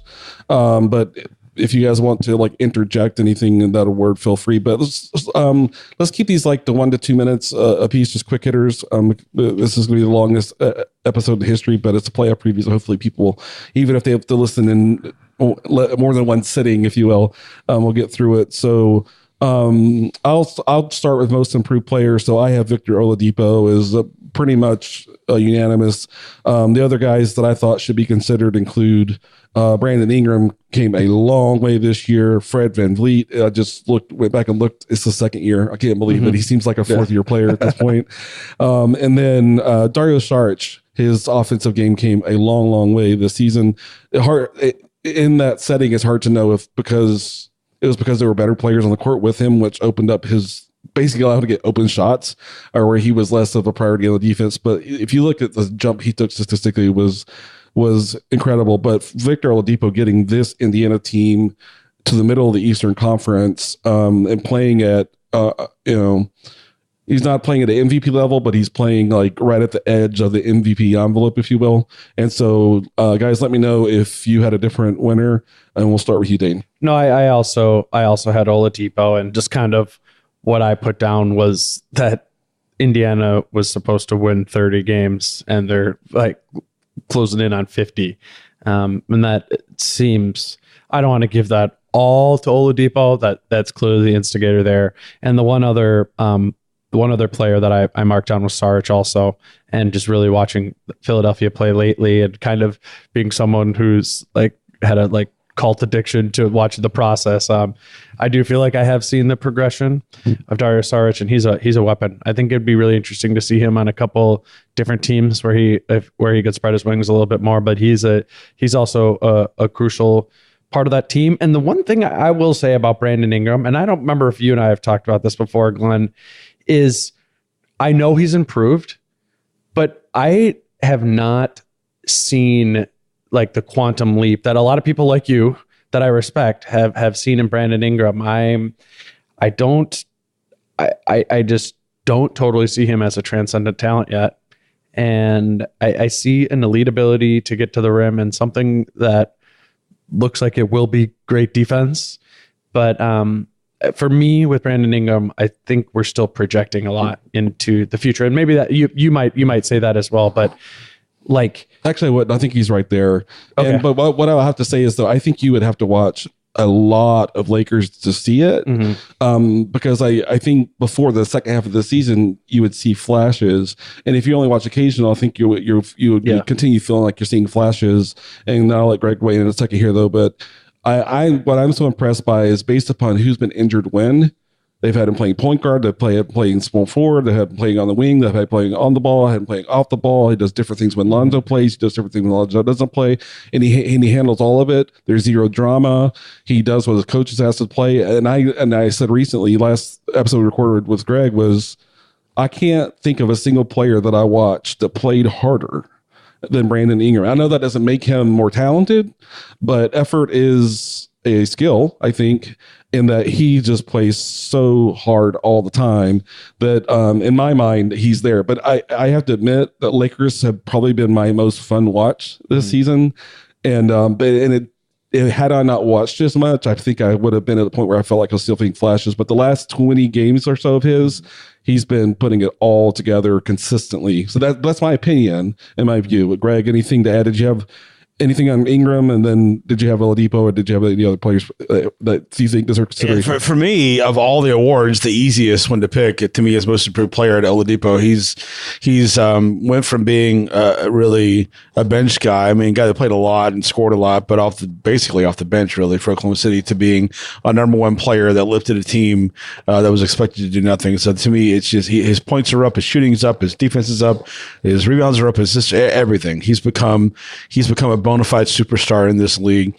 Another guy that I had on the list was Spencer Dinwiddie. I thought he had a really good breakout season. His shooting has got to get better, but overall took on a much larger role and had a really big step forward. Ingram, yeah, I mean, I think we've said on, I don't know that he's proven that he's a top 2 or 3 player on a really, really, really good team. But, I think he's 16 points a game this year, and his numbers across the board, his shooting's really good. I think he took a big step forward this year. And if you're going to put a team together where you have a solid 6-7 rotational guys that could play and be a good team, I think Ingram is capable of being one of those guys. I don't know if he's a number 1 or number 2 player on a good team, but he has taken a really, really big step forward this year. He's been very impressive, and he's a very versatile player, and the Lakers have been able to really take advantage of that this year. Yeah, that last description I think is critical. I don't know if he's ever going to be one of the 2 best players on a contender, but if you're a team that has 2 players that are good enough to be considered the 2 best players on a contender, what you need to build around them are versatile players that allow you to have flexibility with your rotation and your lineups. And his versatility, I think he could be like sort of like Iguodala is to the Warriors, has been to the Warriors, where you look at me and say, okay, he really should be starting. Kerr feels like he gets better continuity across the game when he comes off the bench. And that's not me saying Ingram shouldn't start, but like Iguodala was the difference in that first championship series. And so his versatility, I think, is like on that Iguodala level. But I'm not going to say that he can't get to being, he's still barely 20 years old. So he could be an MVP like level player 3 or 4 years from now. But I'm projecting like right now, he's proven to me that he could be the versatile player on a contender that a team has to have. So defensive player of the year, Dane, you want to take a shot? Yeah. So, I mean, for some of these bigger awards, like, we look at the numbers and so many of them are close, and we'll get to that with MVP. And so I guess I relied a lot on this one, defensive player of the year, on what I've, physically seen, well, I guess in person and just in my watching of them play on League Pass as much as I can. And so my top 2 are Joel Embiid and Rudy Gobert. I opted to go with Gobert for my decision. I'll explain on that maybe more in a second, but I also wanted to throw Al Horford into the conversation. And so I'm kind of like making my list and I'm looking at it and I was like, well, I wonder how much of this is me being affected by having watched all of them guard Karl Anthony Towns. And those are the 3 best defenders at guarding Karl Towns. It's not even close. And most of that goes back to a season ago. And but really this season, those are the 3 centers who it does affect. Karl Towns, who is arguably the most dominant big man in the league offensively, and those 3, all in their own kind of unique ways, do the job of slowing and sometimes stopping Karl Towns. I think that kind of puts them in the tier for me. And then sifting through really going through the numbers and what the Jazz have done, particularly on the defensive end, the way that Rudy Gobert weaponizes all the wings that they put out there around him is why Jay Crowder is now great and was so marginalized in Cleveland. It is having that player at the player at the back line in Gobert that the wings have confidence in, allows them to, I just think, to rely on their principles and feel safe that they're not, if they have someone at the rim to defend. If they're icing the screen, they know the guy's going to be there. If they're dropping, they know the big's going to drop, because I see so few mistakes by Rudy Gobert, and then immense talent to completely deter at the rim. The strongest counterpoint to him is he's missed 26 games, and I get that. And I think kind of helping him now is that Embiid is also missing a chunk. I don't know. Maybe I'm missing someone else that you guys will throw out for Defensive Player of the Year, but those are the two I wrestled with, and with them both missing a chunk of games, I felt okay with giving it to Gobert. Yeah, so you largely represented my view, and then I'll say that, and then add one thing and let Greg chime in. I have Gobert as the winner. Embiid's defensive season is, in a vacuum, most seasons would be worthy of Defensive Player of the Year. He has played at that level, and Horford deserves credit for being the leader of a defense that's been the best defense in the league from start to finish. The Jazz have been the best defense since like January or so, but he deserves credit. But then I also have to say that Victor Oladipo as the individual defender deserves just some consideration. Indiana is like almost 10 points better defensively when he's on the court than when he's off, but the team's defensive rating is just not high enough to even really consider him with the others. So, Greg, anything to add to Defensive Player of the Year? Gobert he's the best defensive player in basketball on the team that is consistently top 1 or 2 defensively year after year after year. Utah had roster turnover this year again, but the staple was Rudy Gobert's defense. He is incredibly tall, long. He's the best big at defending the pick and roll. If he gets matched up on a guard, he can handle it, but he's really good at being able to defend the pick and roll without getting matched up on the guard. And Utah can funnel everything to him. He's going to take care of everything around the rim. So he impacts the game on the defensive end more than any other player in the NBA. So that's why I would give him my vote this year as a repeat award winner. Yeah, and the reason he's the best pick and roll big man defender in the league is his ability to recover after kind of hedging or showing, on the screen, is elite to still get back to the rim. Where Embiid, I'm sorry, if you're 270 pounds and you're 35 feet from the basket, it's just way more work. So where Embiid's bulk occupies a lot of space on defense, similar to the way that Yusuf Nurkic does for Portland, that works against him when he's out on the perimeter. He's just too big of a body to kind of get back to the rim. But the Gobert is the best. And then Draymond Green has fallen off this year and probably won't even make first team all defense unless he just does it on reputation. Coach of the Year, I have Brad Stevens. It's ridiculous what he's done. I made a comment earlier that 5 years from now we'll probably all be saying he's the best coach in the league. It's undeniable. Others I considered, I think D'Antoni, he won it last year. And I think sometimes people don't want to give this award to the same coach. They do that with MVP sometimes too. But what he's done with this team to get them to be just as efficient, slowing the pace down for his team to set them up for success in the postseason, I think he deserves consideration. Brett Brown, I think, is obvious and worthy candidate. Again, for the season when everybody saw the Vegas over under 41, we're laughing hysterically, and now we're sitting here looking at basically a 50-win team. And then Quinn Snyder, what he's done with this group, even just when they had that long losing streak and they were missing Gobert, just keeping this team believing in themselves is something I think that is incredibly impressive. So I think Quinn Snyder should deserve a lot of consideration, but had Brad Stevens not gotten this Celtics young and injured Celtics roster all the way to the 2 seed, and almost had they beat Toronto last week, they would have been right there. That's ridiculous that he's gotten that as roster. So, Dane, any reaction to that? Yeah, it's just too hard to argue against what the Celtics have done on coming up on 60 wins with only having got 60 games from their two best players. That's, I mean, almost unheard of. And for the players to step up to be so young, that's what really impresses me there.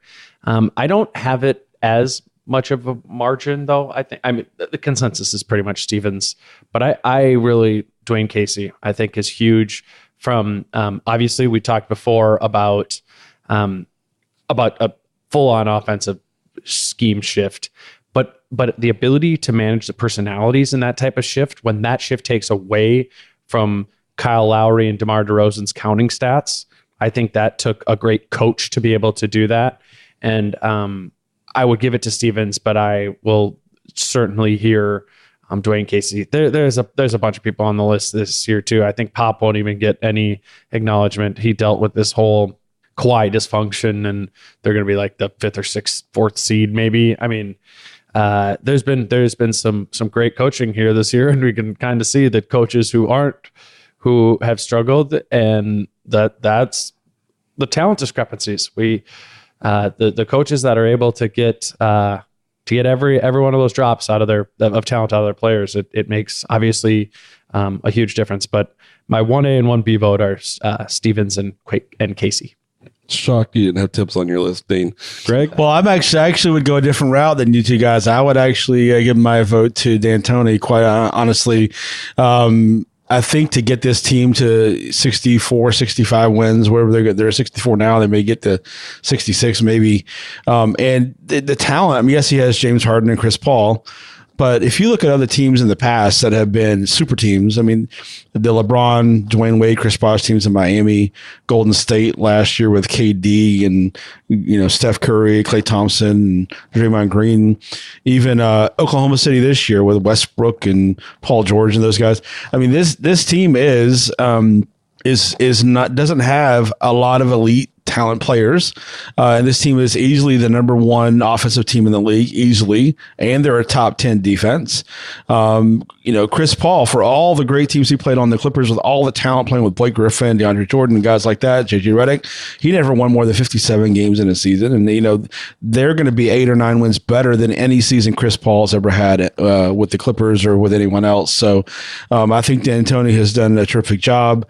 I think that most of the time the Coach of the Year award goes to the team that overachieved the most, and overachieving the most sometimes is really a reflection on expectations that were incorrectly placed on the team by the media, maybe, or something like that. But Brad Stevens, I mean, I cannot argue against Brad Stevens, but honestly, the best team in the league, and not having, I wouldn't call Houston a super team.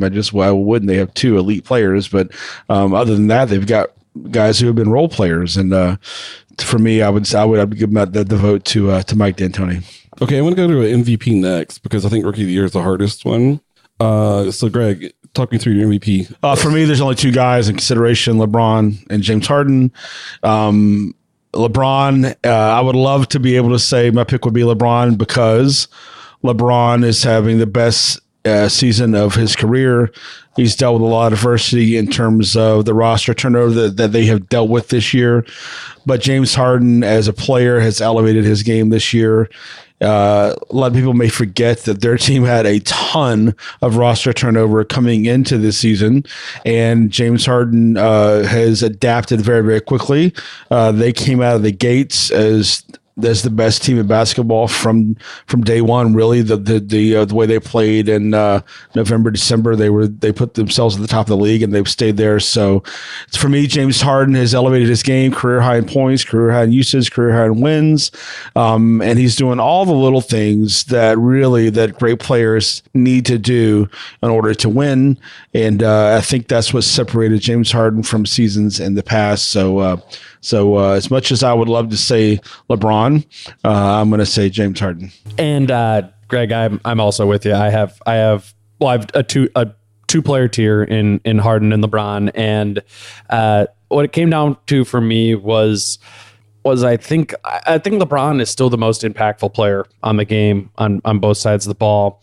It's just that it's not showing up on the defense for LeBron James this year. The Cavs have one of the worst defenses in the NBA, and so I actually went through and looked at the past at past MVPs, and in the past 12 years, every one of the MVPs has come from a top 10 defense, and only twice in the past 15 years has it come from a bottom 15 defense, and that was Steve Nash in both of his years. The Suns were 16th and 16th in defensive rating.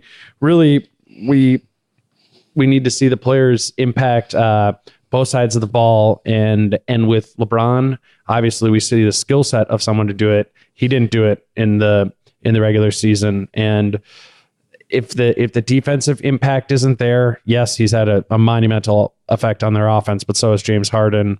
Rockets are the better team. I'd see him as the one who is carrying this team, and if I break it down to the two of them, it's just you're getting more on both sides of the ball from the Rockets, and I think in ways, as weird as it sounds, is James Harden you can thank for that, for like being valuable to the team and raising the team up to have that be important. LeBron never made defense important this season, and that's the biggest knock I have on him. And if I can, at this point, we're nitpicking because they're two excellent players having excellent seasons, perhaps one of LeBron's best of his career. But there's no precedent set that a player can be this bad, that a player's team can be this bad at defense and win the most valuable player award. So that kind of determined it for me. Yeah, I don't have anything to add. Harden gets my award. LeBron has had usually MVP worthy season. The defense is equal parts about him and the rest of the roster, and the roster construction, etc. But I think James Harden's team is playing at a much higher level than LeBron James' team is, and that's what separates the two.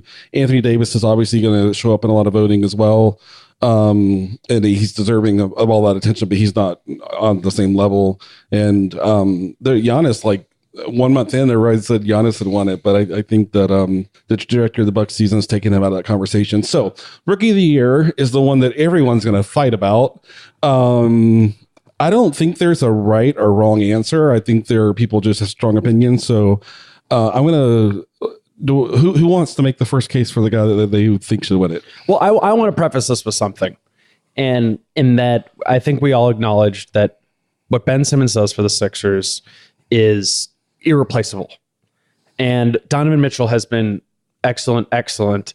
But I'm curious as to what your guys' opinion is of how many players in the NBA could duplicate what Donovan Mitchell can do. What I'll say first is I went through and I separated it out to non-all-stars. And I was going through the list and I was pointing to, I think the Jazz just needed a scorer type of player who can be a volume shooter. The efficiency doesn't necessarily need to be there.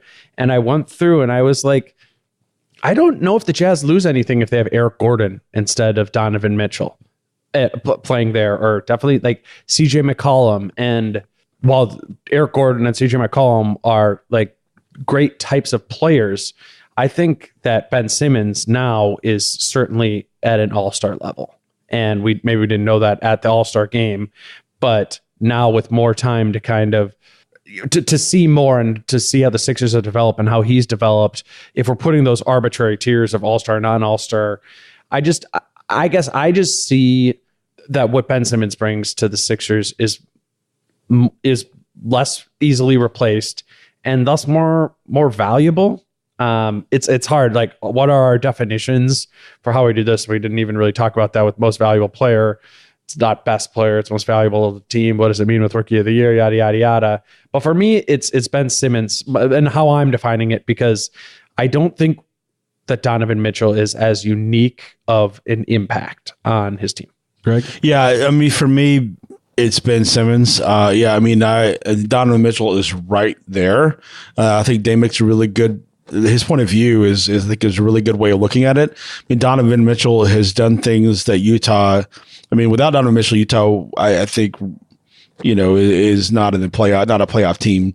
I think what he brought, what Utah didn't have, that Donovan Mitchell brought is the guy that can initiate everything, will play with the swagger, the confident, the alpha male persona that starts everything. Defenses react to actions that guys like Donovan Mitchell take. But to me, Ben Simmons is on a different level. I think if you slice the NBA season into the last 2 to 3 months of the season, Ben Simmons even works himself into a top 5 or 6 MVP candidate. He's the guy that's making that team run.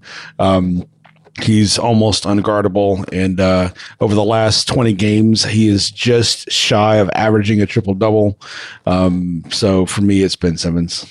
Yeah, I thought there might be more of a fight. In the NBA Twitter or wherever, there's like going to be like Royal Rumble over this award. I have to first say, I think it's also dumb that like Embiid was eligible last year. I think it should be truly guys that were just their first year under contract.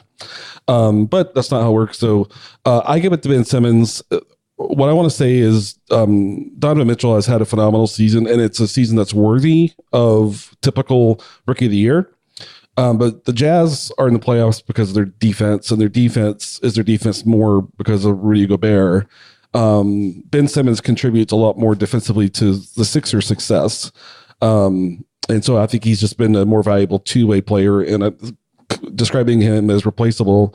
Ben Simmons is the initiator of so much of everything that Philadelphia does well, where Donovan Mitchell's more easily described, but he just stepped into an offensive role where there was a hole and he filled that hole, but he's had a less profound impact on his overall team's performance. So I gave it to Simmons as well. Interesting. If at the end of the playoffs, if we'll look back and see Jason Tatum as the best player in this rookie class, though. Yeah, his name deserves to go in there too. And I just because I got a little obsessed with listing out names for this, and the one I was like kind of wrestling with, and this might sound silly, but I thought about it. How much worse are the Jazz if they have Jamal Murray instead of Donovan Mitchell? Maybe better. That's which is weird though, right? To that point, I'm a huge Jamal Murray guy, though, I know, and I actually think they're better off with Mitchell, but like I think it's close, and we're all talking about Donovan Mitchell as the next coming like superstar to be, and Jamal Murray doesn't get that sort. I meant it more so in filling the role. This player who can create, shoot, everything. I think Donovan Mitchell's better defender than Jamal Murray is, but it was just interesting. The more I went down the list of just kind of like scrolling through wings, I was like, hey, plug in Lou Williams there, they'll probably be all right. Or, you just kind of like keep going down. And I started to talk myself out of Donovan Mitchell as time went on, I guess. Yeah, it'll be interesting to see how he is viewed past the rookie season. Because when you're a rookie, you get no one really picks at your flaws. They give you credit for anything you do well. And so it's like, say in his third year compared to some guys like Jamal Murray, is like, are we going to view him more as like a Deion Waiters than an all-star? And I know Deion thinks he's an all-star, but you're not an all-star, Deion. Okay, that's our awards segment. We'll take a break, come back and talk about the Western Conference. So note for production second, megaphone break, brief music outro, 2 to 4 seconds of brief music intro. Okay, so we gave the Eastern Conference a lot of time because the field is kind of wide open, but we'll treat the Western Conference a little bit more appropriate in that it's not so wide open. So we'll move a little bit more quickly through this. So I'll quickly for Golden State, ceiling obviously is winning the championship. I think the question for them is, when do they get Steph back, and how close to 100% is Steph? If he's closer to 50% than 100%, I really don't think they have much of a chance to even get out of the Western Conference. I think they're, depending on matchup, at risk in the second round if a team can kind of push them. I think it's gone unnoticed that everyone's just kind of been like, okay, we're going to give Golden State some leeway because they're exhausted. They've gone to 3 straight finals. It's the same roster. I thought it was a huge mistake for them to sign up to go to Asia before this season. That took a lot out of them. I think that affected the Timberwolves season as well. That's what the problem was. Yeah. No, I just think you start. I know. I start more fatigued than everybody else starts. Is what I'll say. But I don't want to. I want to say was everyone's just kind of say, I'm not going to evaluate Golden State right now because they're not taking it seriously. They're just waiting for the playoffs, et cetera, et cetera. But Draymond Green's game has really fallen off this year compared to previous seasons. And we saw what happened when he got suspended for one game. It cost him a championship. He's not playing at the same level. And then also, I have a huge question. I think they need 35 minutes of a game from Iguodala to get through all 4 series. And I don't know if he has that in him, if he's able to do that without getting injured. So there's really not much to talk about with this team, in my opinion. If you guys have other thoughts, I'm open to hearing them. But really is, when do they get Steph back and how close to 100% is he? That's what will determine what their ceiling is and if they're a factor this season. It's funny, Greg and I were talking like 2 weeks ago. We said, it's kind of weird, but at the moment, Golden State's irrelevant. It's really strange. And even right now, everyone's like, yeah, they're going to win their first round matchup against whatever mediocre team gets the 7th seed.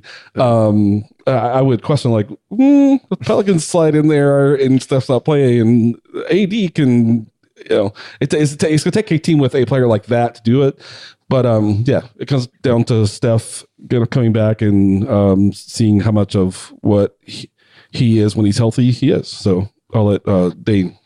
Anything else?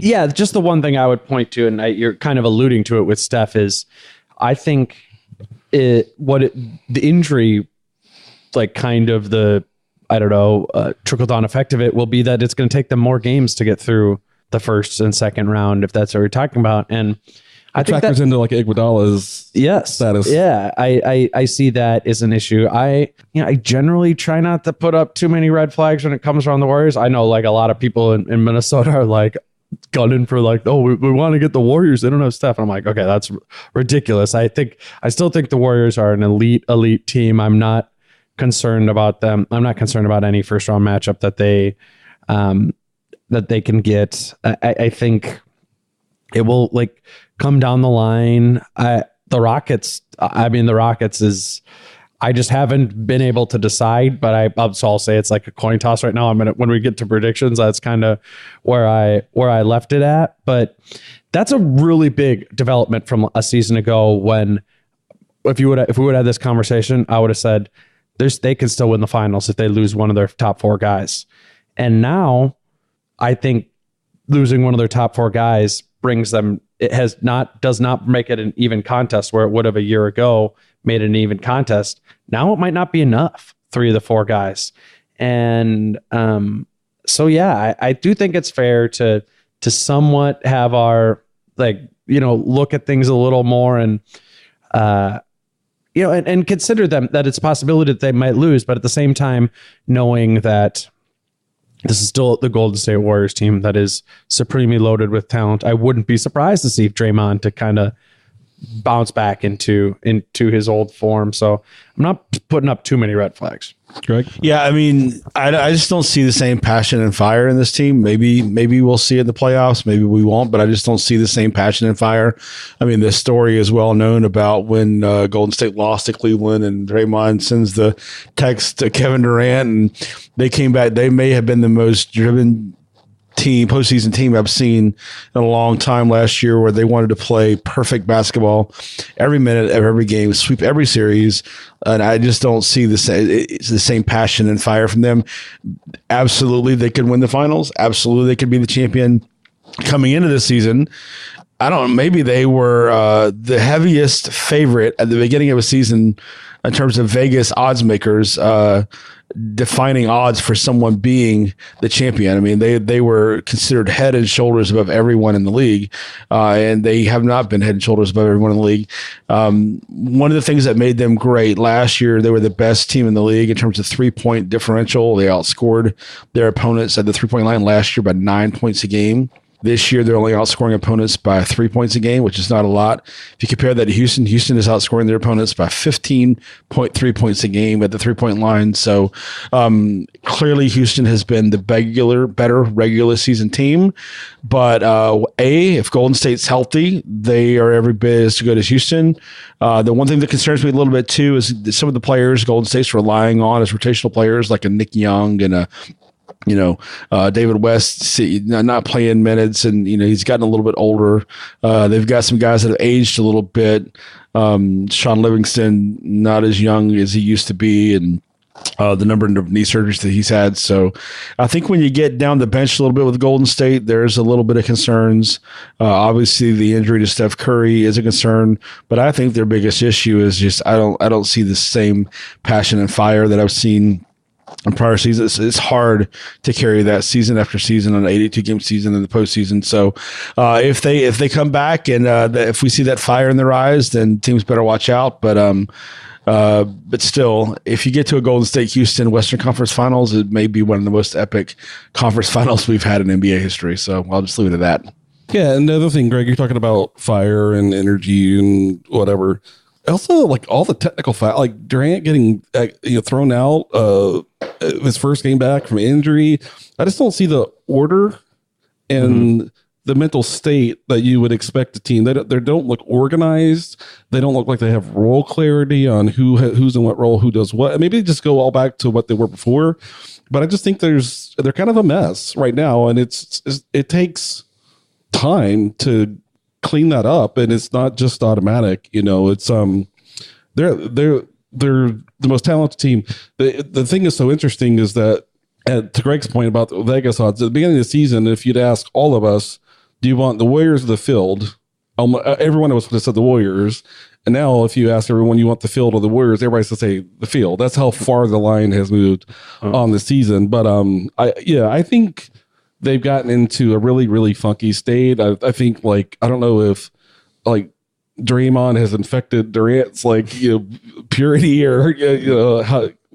It's just so strange to see the personality kind of get to the point where it is. It's like, I watch. I'm like, well, what's Clay up to these days? How, is he excited about this team? And so it's just a strange team. But for me, it just comes back to I trust Steve Kerr can get the right players doing the right things. But they have to have Steph Curry. It all starts with Steph Curry. As good as Kevin Durant is, it really all starts with the threat that Steph Curry is. And I think they should not bring him back until he's as close to 100% as they can get him, even if it means risking a series earlier, because the goal was to win it all. The goal isn't to make it to the second round or the third round. So I think that unlike maybe when you're chasing your first championship, they should be extremely calculated they're going to okay, we're going to wait till we're down 2 games in a series to bring him back, and then trust that we fine. But yeah, with him too, re-injury too. I'm just going to throw that out there too. Even once he's back, we don't know that he's back for sure.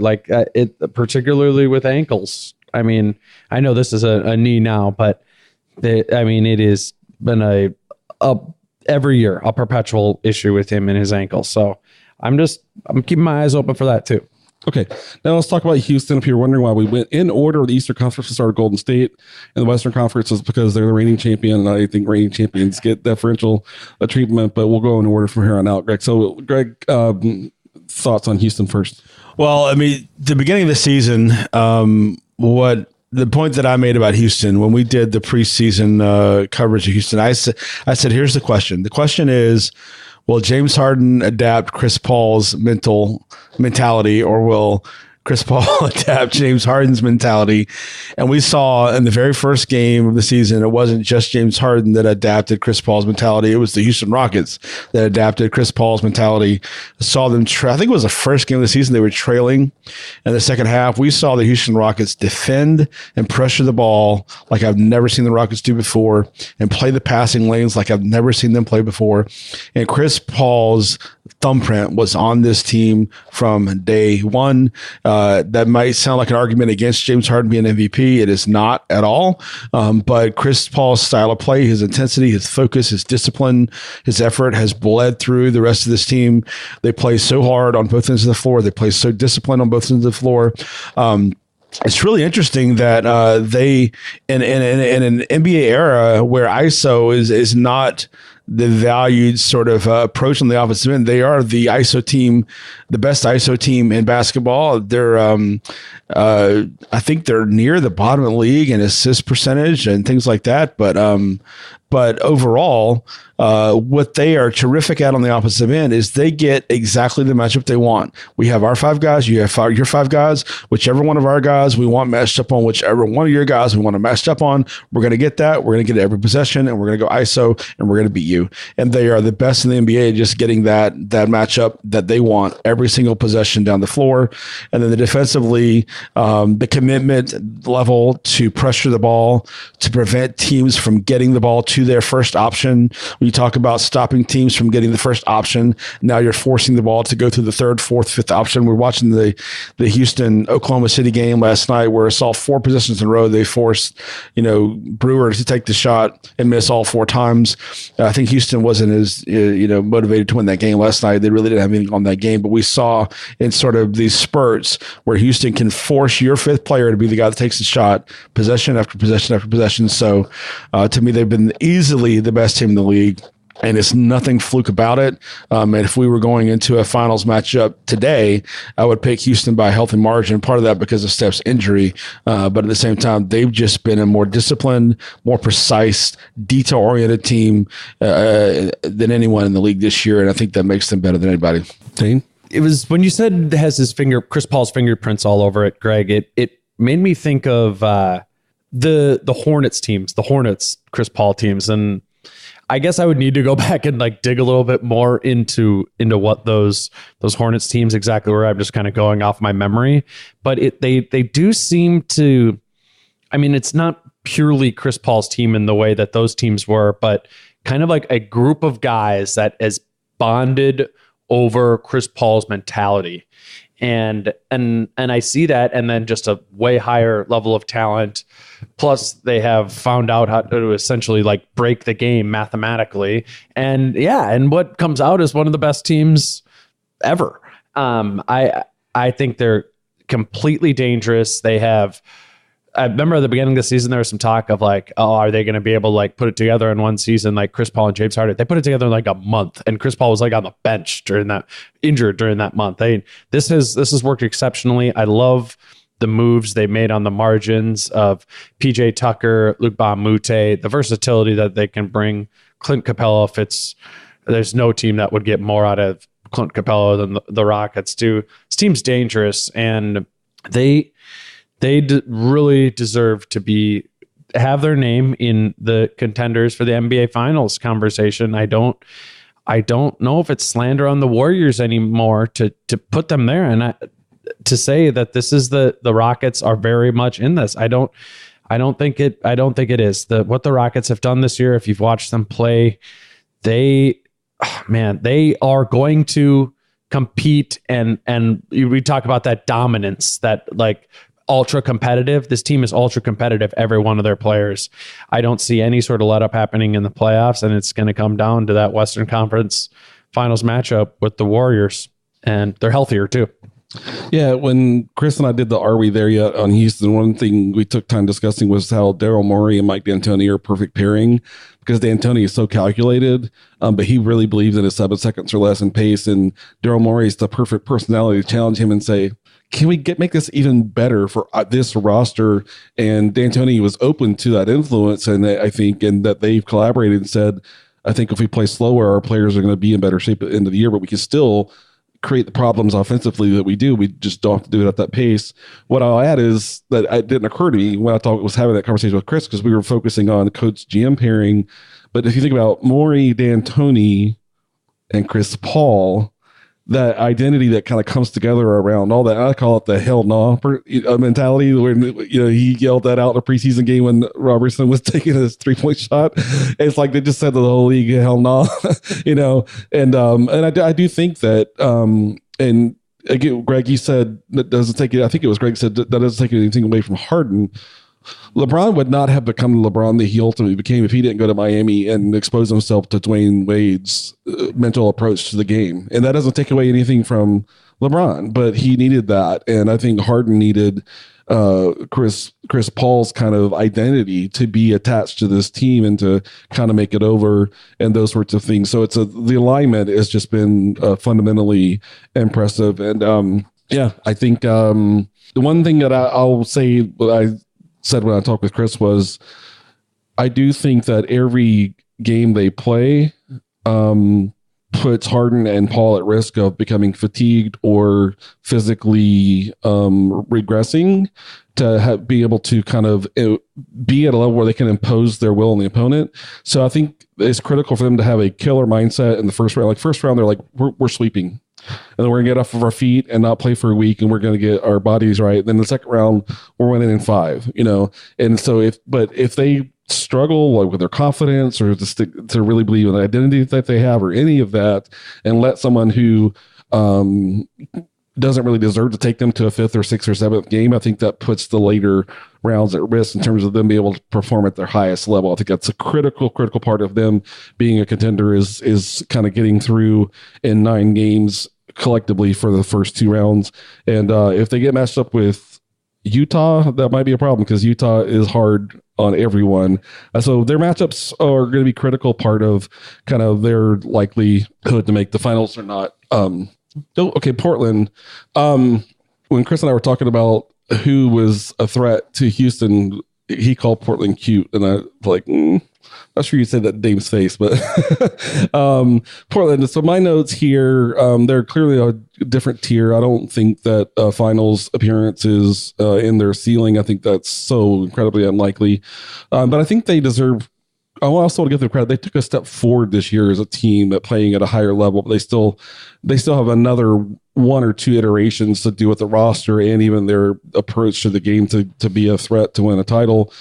In a postseason environment, I'm very concerned about Jusuf Nurkic executing a defensive game plan without fouling. I think teams are going to seek him out and put him in leverage situations and have him fouling. And then I have the question, can they play long stretches with Aminu and Davis at the 4 and the 5? I think there are some matchups where that's what they're going to want to do more than not. And I think the average fan doesn't know how good they are when they're playing with Aminu and Davis at the 4 and the 5.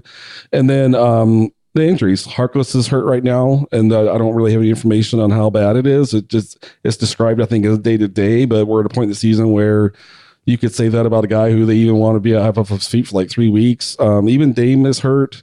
Ed Davis is not playing, so they have to have all 3 of those guys to even win what I think a first round matchup. So it's not like a Steph situation with injuries, but they need their best 8 players available, and I'm not sure that. And they can't lose one of them. It's too. I mean, you can't take Evan Turner to have him ask him to do what Mo Harkless does for you on defense. You just can't do it.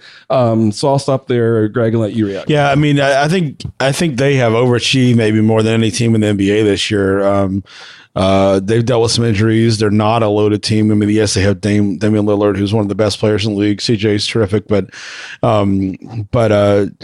I think the big problem they have, especially going against the playoff team, is we talk about the magic word on defense in the NBA is versatility, and the one thing that Portland doesn't really have a lot of on defense is versatility. It's too easy for a good team to be able to exploit matchups against them. We saw it last night in the San Antonio game. San Antonio started Pau Gasol with LaMarcus Aldridge, and Portland immediately had to decide, okay, who does Nurkic play? They started the game with Nurkic on Gasol. Al-Farouq Aminu was defending LaMarcus Aldridge, and Aldridge just tore him to pieces in the first quarter. Later in the game, they made the switch. They put Nurkic on LaMarcus Aldridge, but then LaMarcus had his rhythm, and he was not going to be stopped. In San Antonio, a team who has really struggled over the second half of the year, and a team that is not an offensive firepower, went into that game last night and did exactly what they wanted to do against Portland defensively. I like Portland. I pull for them. I'm a big fan of what they do. But I just don't see them. I see them as a team that overachieved in the regular season and is not the threat you would expect from a 3 seed going into the playoffs.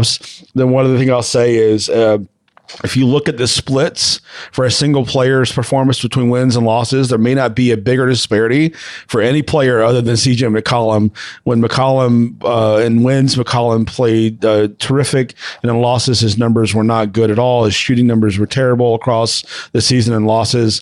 It's a clear indication that when Dame's not on the floor, sometimes CJ tries to do too much, and they don't really move the ball across the the season. Portland is dead last in the league in assists per possession.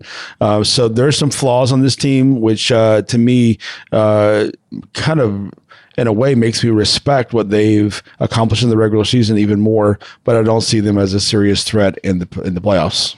Dean? I also see it as really have exceeding expectations for the season. Funny story quickly was the Blazers were in town earlier in the year, and the Wolves were actually in the 3 seed at the time, and the Blazers were like down in the 7 or the 8.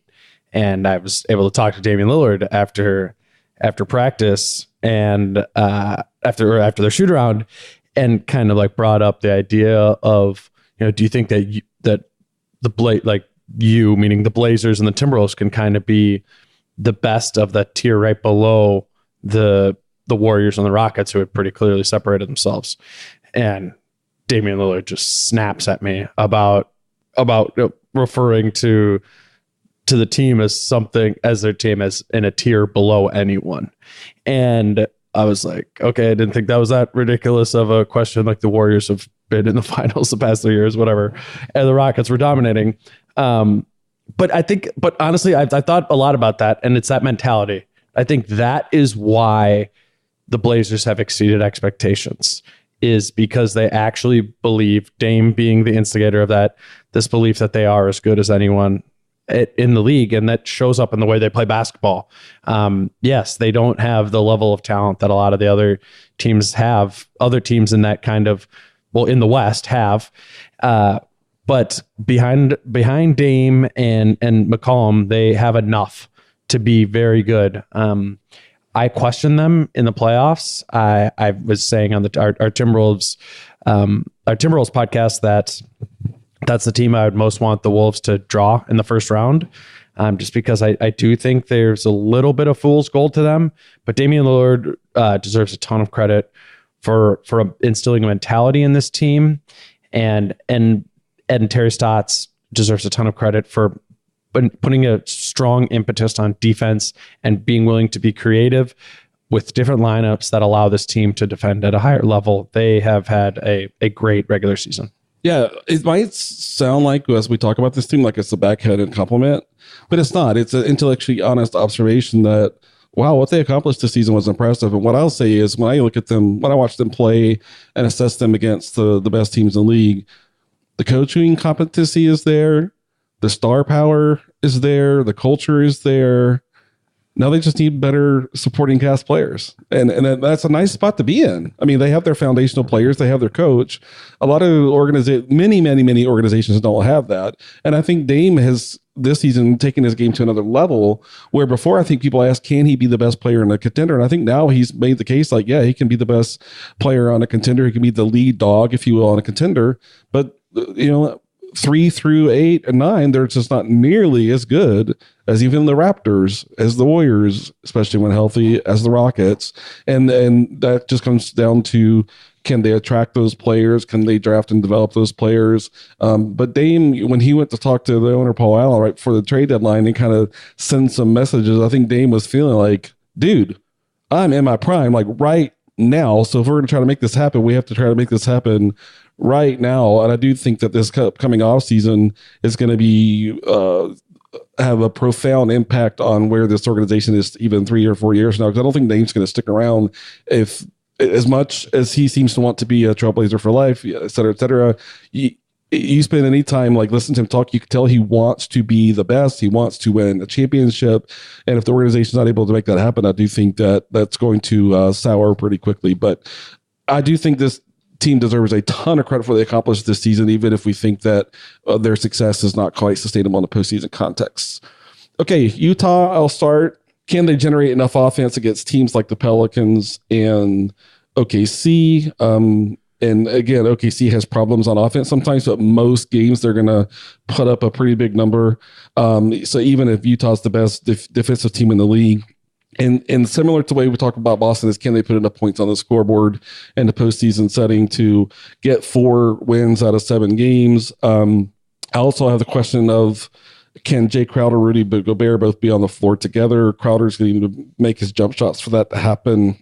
But this team maybe is just a little bit like Utah. Like, you're impressed with what they've done in the regular season, but unless they can catch a team that's just limited on offense enough that their defense is, so the formula for them to win a series is that if you take both teams' offensive play, a level of offensive play, a level of defensive play, Utah's defensive play needs to be above the highest level of either team has on either end of the court in order for them to be a realistic kind of favorite in a series. I just see them being too limited on the offense. But Dane, going back to something we talked about earlier, but at the same time, I have to say, I think this team, even though the roster is different, gained something by winning that Clippers series last year, just in terms of like, okay, it's part of our DNA now that we know how to go into a postseason environment and prepare ourselves and be successful. So, we don't know who they're going to get matched up with, but I don't think they're a conference finals favorite. But I also think it's like, Houston's like, no, we don't want to play them in the first round. They're going to take us to 6 or 7 games. And even Golden State's like, oh my God, we were hoping to get a 5 round out in the first round, but have Steph back after some time off, So they're going to be like a nightmare for whoever they get matched up with, even if they're not a favorite in that matchup, just because they're so competitive. They keep games so close. They stay in every single game. But I do think the offensive limitations are, in the end, going to undo any real ambition that this team has. Dane? Yeah, well, it's just interesting. If the playoffs were about how good of a regular season team you were, then we're talking about a serious threat, because what they've done for this second half of the season is serious dominance. Even given the fact that they have a middle of the pack offense, I think their offense is since they've gone on this really, really prolonged run, they have like the 15th best offense in the league. But I do just have concerns about, what does it look like in a playoff series? What does it look like against the Houston Rockets? Can I really, in my head, I put the numbers aside and justify that a team in Utah with some definitely far less talent than Houston or Golden State can really compete with them? I want to say yes as a basketball purist and someone who just kind of loves how much they're getting out of the little that they do have. Great coaching. And I also love me some Rubio. But I don't know. I'm going to need to see it in the playoffs to believe that they can truly compete with some of the best teams. As of now, though, I do think that they can win a series. And that is saying something given where they were.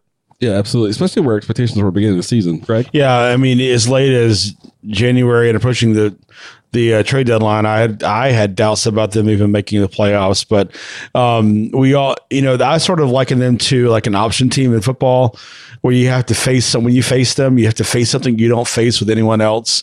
You have to be prepared for it, and there's almost no escaping that style of play. Utah has a way of enforcing their style of play, enforcing the pace, and just making you play the game that they want to play it. And you've got to play their game, and you've got to beat them at it. I will say for Utah offensively, they figured something out. Offensively, when they keep things simple, they're better. When they space the floor, they're better. When they move the ball, they're better. But when the ball settles in and stops moving and they play ISO, they're terrible. I did a little bit of look at their splits. When they win, they are 8th in the league in assists per possession. When they lose, they're 27th in the league in assists per possession. So that tells you that when the ball stops moving, their offense suddenly just goes down the toilet. So, but their offensive system that they run is really simple. It's about spacing the floor and moving the ball and getting the ball to whoever the opponent dictates should take the shot. That's who takes the shot. And they've been able to score enough to win a lot of basketball games doing that this year. They probably have maybe the biggest home court advantage in the NBA with the elevation there in Salt Lake City. I mean, Denver should have it as well, but it just doesn't seem to play out that way. They haven't been a very strong road team this year, but they are a team. If they get one on the road, the opponent better be a little bit worried about getting out of that series. Yeah, I think I'll end with this. If you're matched up with this team and you have a chance to put them away, you better put them away because you don't want to deal with them getting a second shot at you. And last year, the Clippers, like in Game 6, didn't put him away, and it ended up costing. Now, of course, it went back to the one Game 6 in Utah that went to LA and won. So even though the Clippers were going back home, it's just this is a team. If you have a chance to put them away, you better put them away because their resiliency is as high as any teams in the league. You look at where they were, that long loss streak, missing guys, the fact that they had the resiliency to come back from that and win as many games as they had says a lot about if you have them 3-1, don't take game 5 casually because if you like mess around and give them that win, you might find yourself in the next game like fighting tooth and nail down the last possession, and then you're like, oh my God, we're like close to the 6th or 7th game. So that's what I'm looking for the most. Is just they're not a team that's going to beat themselves. No, and the thing is like the team that's playing them, are they going to realize, okay, if we have them 2-1, we better come out and just like convince them they're done like the first 5 minutes of that fourth game, and it's this team, you have to treat them, you have to handle them differently than any other team in this field in that way. So San Antonio, Dane, thoughts on the Spurs? This is the team's probably hardest to talk about what they're going to look like, who's going to play, who's not going to play, how, what's Pop's playing going to be. I see more ambiguity with this team in terms of trying to evaluate them as a playoff team than any other team. I think so too. And I recognize all that, but I'm going to go under the assumption that they are a playoff team that features LaMarcus Aldridge heavily. And that is what LaMarcus Aldridge has been in the playoffs on every playoff series he's been in. I mean, with both San Antonio and before that, and they're gonna work through him. You can kind of look at LaMarcus Aldridge's numbers and some of the post up stuff or his percentages from mid range, and it's not great. It doesn't jump off the page to you, but in the postseason, he has proven to just be able to operate at a very high volume of shots, touches, and he can take over in that. And I don't know just with this team in general, if what has happened during the season is exactly what we should really plan for. You are getting a bit of a wild card, which sounds weird from the Spurs that seem to kind of be a known. But yeah, I'm just expecting them to really work through LaMarcus Aldridge and hopefully try and get as much as they can out of everyone else without Kawhi. Obviously, that's not that much. I thought it was interesting earlier this season. Manu Ginobili said, we're really good and we have this system, but sometimes we just don't have enough talent. And I think it's eventually going to get to that point in the playoffs with the Spurs, but it might be later than I think people are giving credit for. And that might depend on seeding and matchups and home court. They've been shockingly really bad on the road this year. But yeah, LaMarcus is something else in the playoffs. I'm excited to watch that. Greg? Yeah, it's kind of funny because last year when Kawhi got hurt, the whole deal was suddenly they had to play through LaMarcus Aldridge, and Aldridge looked very uncomfortable. Pop didn't look happy with the way LaMarcus Aldridge was playing, and it was a little bit of a meltdown really last season when all of a sudden San Antonio didn't have Kawhi. Well, this year they played enough without Kawhi to figure things out during the regular season. It's not something that's going to be dropped on them sort of in the postseason. So, and I think they figured out. It's not brain science, but that LaMarcus is not Kawhi. LaMarcus is not he's a rare player in that he's an elite offensive player that does nothing off the dribble. It's pretty rare in today's NBA game, but that's who LaMarcus Aldridge is. I know two things. Number one is Paul Gasol's got to play a lot of minutes. Paul Gasol being on the floor is what creates the mismatches for opponents trying to match up with LaMarcus Aldridge, because just like in the Portland game last night, when you put the 5 on Paul Gasol, he's going to park his butt right on the 3-point line. He's going to make you stand out there and guard him. Or if you put the 5 on LaMarcus Aldridge, then he's going to be able to move and create space with that really high jumper that he has. The other note I said is that Kyle Anderson and DeJounte Murray have to handle their defensive assignments.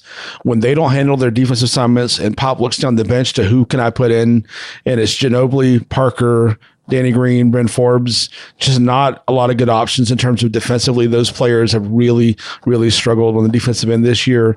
So it is critical that Kyle Anderson and DeJounte Murray handle their matchups as starters on this team, that they can handle the matchups that they're assigned defensively.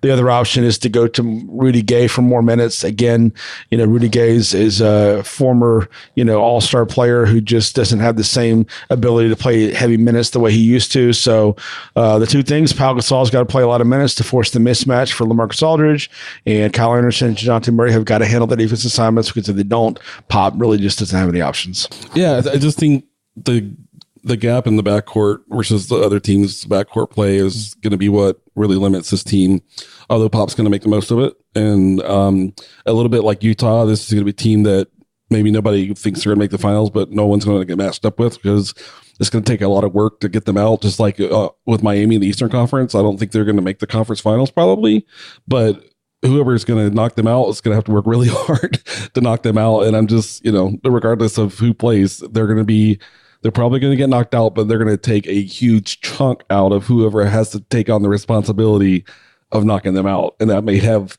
so that even if they don't make the finals, they may have a lot of input and a big factor into how this all eventually plays out. And that's what I'm kind of most interested in them as a playoff team.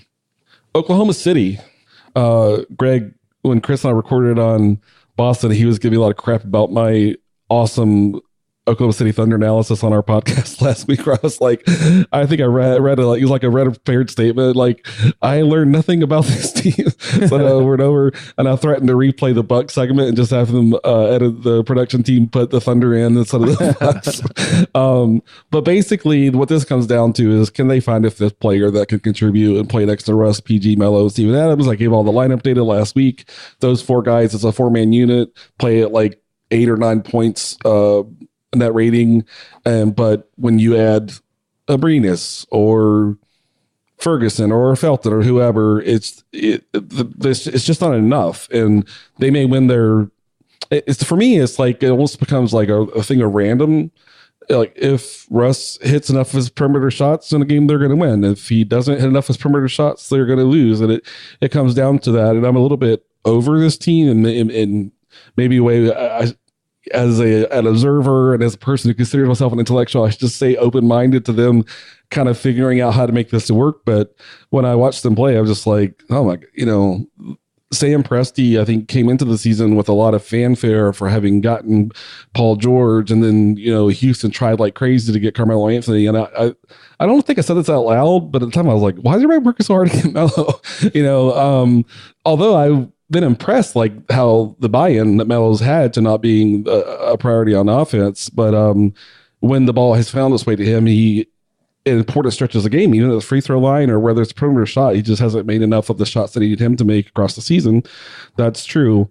But I'm just a little bit like, they're obviously better than Milwaukee, but as a descriptor in terms of, I think we know everything that there is to know about this team, and they're just not good enough to really be a threat.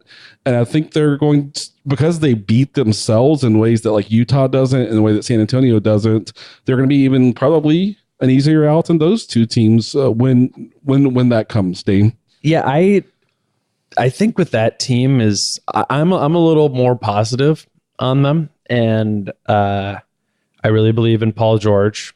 I think Russ really has done well in kind of adapting, and even more so as the season has went on. I think the past like 6-8 weeks, Russ has been unbelievable. And the one thing I've kind of been holding on to in the back of my mind, and while I realize I'm not a Carmelo Anthony fan, as someone who covers the Timberwolves, like, find him very frustrating, and the best, like, and maybe most optimistic comparison I could find for Andrew Wiggins, which I don't like that. But what I have thought of Carmelo as is kind of, what if Carmelo is what Dwayne Wade has done the past couple of years in the playoffs, where it was not a very impactful regular season offensive player, and then in the playoffs turns it on, and all of a sudden really elevates himself to a different level. Remember Dwayne Wade couldn't make a three to save his life in the regular season, and then the playoffs he he became like a 45% 3-point shooter. And Yeah, he had made a 3 since December that year. yeah. And so I know there's a little bit apples and oranges, but I guess what I'm just saying is, what if Carmelo does take that step? We do know he's still an isolation scorer. I do think back to Carmelo once upon a time was a frisky defender, like literally maybe 8 or 9 years ago. But what if he does that again too? And I don't know if he's going to have the energy for all this, but I think when I hear you saying they need a 5th player, really, I think what that means is they aren't getting enough from their 4 players. As odd as that sounds, like, is that if Carmelo was 130% of what he has been, that might be enough with Corey Brewer or Alex Abrines. And I'm not betting on it, but I wouldn't be surprised if Carmelo takes a step up in the postseason and then still remains the 4th best player on that team, because he's clearly the 4th best player on that team. But Paul George is awesome. And Steven Adams has taken a huge step forward, absolutely understands his role. And we know about Russ's competitiveness. That is the same thing as that Ben Simmons thing we were talking about before. I don't think if we run this out 1,000 times, I'd see the majority of them going the Thunder's way. But there's a couple of those 1,000 outcomes that really go in the Thunder's way more so. And that's just kind of another way of saying they're more high upside than a Utah team might be. But I do like in Oklahoma City that some of those possibilities are out there.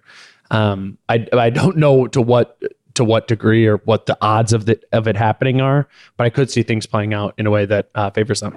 Well, Greg Dane's higher on OKC than I am, and maybe I'm going to become more I'm generally a very optimistic person, so it's weird that I get feeling this way about a team. But Greg, are you closer to where I am or where Dane is? Well, I mean, keep in mind, I'm the guy who said that Oklahoma City would finish behind New Orleans in the standings. That was before the season started.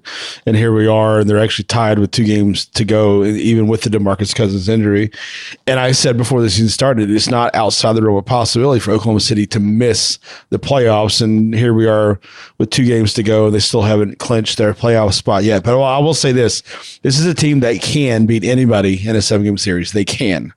The amount of firepower that they have in that starting lineup makes them they have the potential to play with anyone and to beat anyone, and even in a 7-game series, in my opinion. Will they? I don't know that they will. The amount of discipline that they are required to play with in order to go toe-to-toe with a Houston or Golden State or the teams like that, they have not displayed that consistently this season. But there have been stretches where they did display that consistently this season, where they would run off a number of wins in a row, where they beat really, really good teams last night. In the win over Houston last night, they did that. And so the discipline we're talking about on the offensive end is not just to play whatever ISO you want or feel like, but to play the right ISO every single trip down the floor. Whatever matchup is the right matchup, that's the matchup you go to every single trip down the floor. Early in the season, we looked at the numbers and we said the more Westbrook shoots, the more they lose. The less he shoots, the more they win.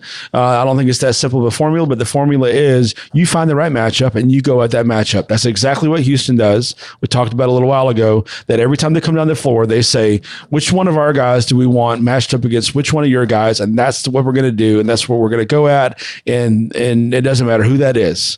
And Oklahoma City, when they play that way, they play a lot of ISO. But when they play that way, they come down, they get the switch they want, they get the ball where they want, against the defender they want. They can play with anyone. Defensively, we've seen in stretches this year the Paul George thumbprint. We talked about it with Chris Paul on Houston. We've seen that fingerprint on the OKC team, but in stretches, not across the depth of the entire NBA season. So if they can take what they've done in short stretches at times this season and play disciplined offensive basketball and getting the right matchups and putting the ball wherever it should go, regardless of who that is. And then defensively, if they can play with the focus and the effort and the energy that they need to play with, they can beat anyone in a 7-game series. Anyone. Do I think they will? I think it's going to be tough, but I'll tell you, if they're matched up against Houston, Golden State, anyone, they can win that series. They can. I just don't know that they will. I wouldn't bet on it, but they can. That's my feelings on OKC. Okay, so I'll try to bring myself to a more optimistic point. You're right. they can play really well at times. But this is the thing about being a championship contender. You have to win 4 7-game series. And the way we're talking about them is they can go into any random matchup in the first round, the second round, whatever round, and be a threat in that round. But the confidence to believe that they could do that 4 times, the way we're talking about them, seems pretty impossible. Any disagreement with that? No, I'm with you there in that the one, I think that they could beat any one team in one matchup, but when you phrase it like that, like I could see them beating the Jazz in a series, even though I might rank the Jazz higher, but them beating the Jazz and then beating the Rockets, no. Could I see them beating the Rockets?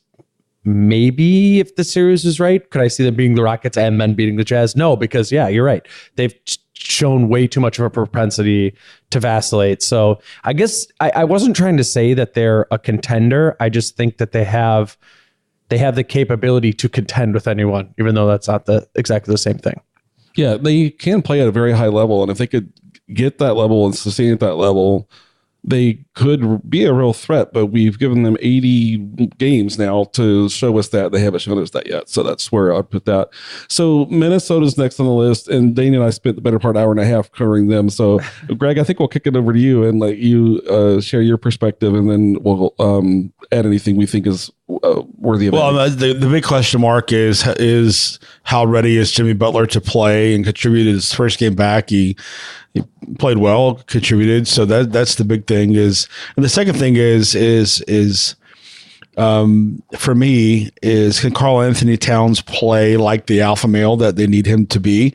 He tends to be a little bit of a passive player, and that's not a criticism, because I think one of the hardest things for an elite NBA player to do is to balance and walk the tightrope of, how do I play within the team concept, and how do I assert myself as an elite NBA player?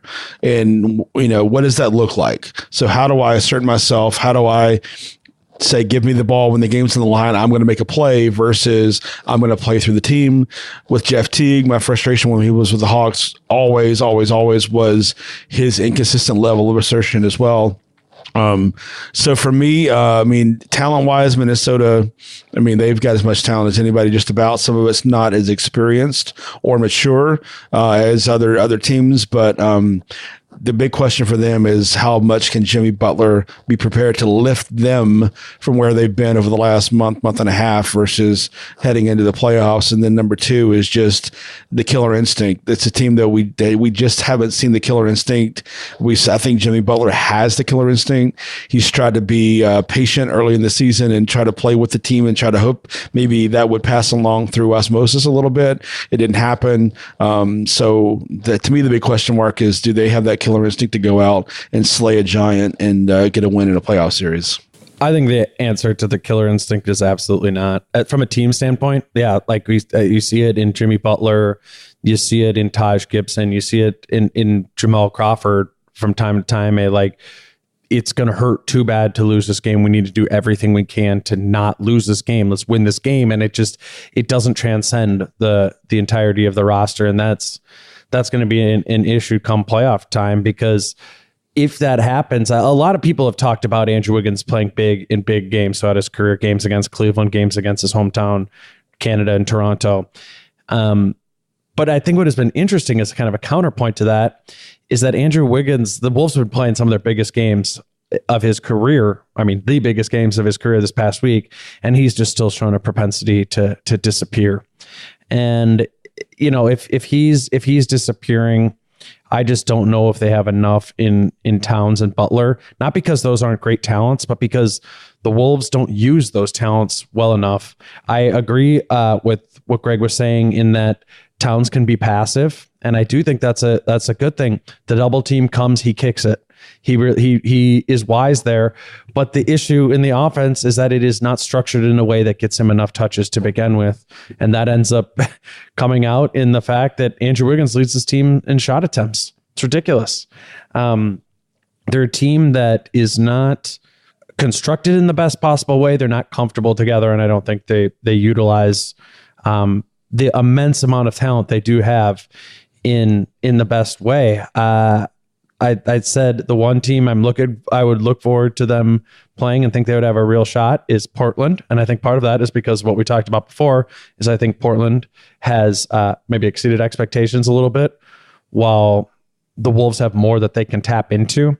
I would like that. But any of these really disciplined teams that they play, if they draw Utah or San Antonio, and God forbid Houston or Golden State, it's not even close, because the level of discipline and lack of killer instinct is not there in Minnesota. Yeah, so to me, I know I'm sounding increasingly pessimistic, but we're going down the list to the lower seeds. That's normal. That's normal. They're likely, from a personality and identity standpoint, they're the opposite of Utah. So Utah has been impressive in being able to overcome adversity, where Minnesota, like, they were third, fourth for a huge stretch of the season. Just like Oklahoma City was losing games they should have won, et cetera, et cetera.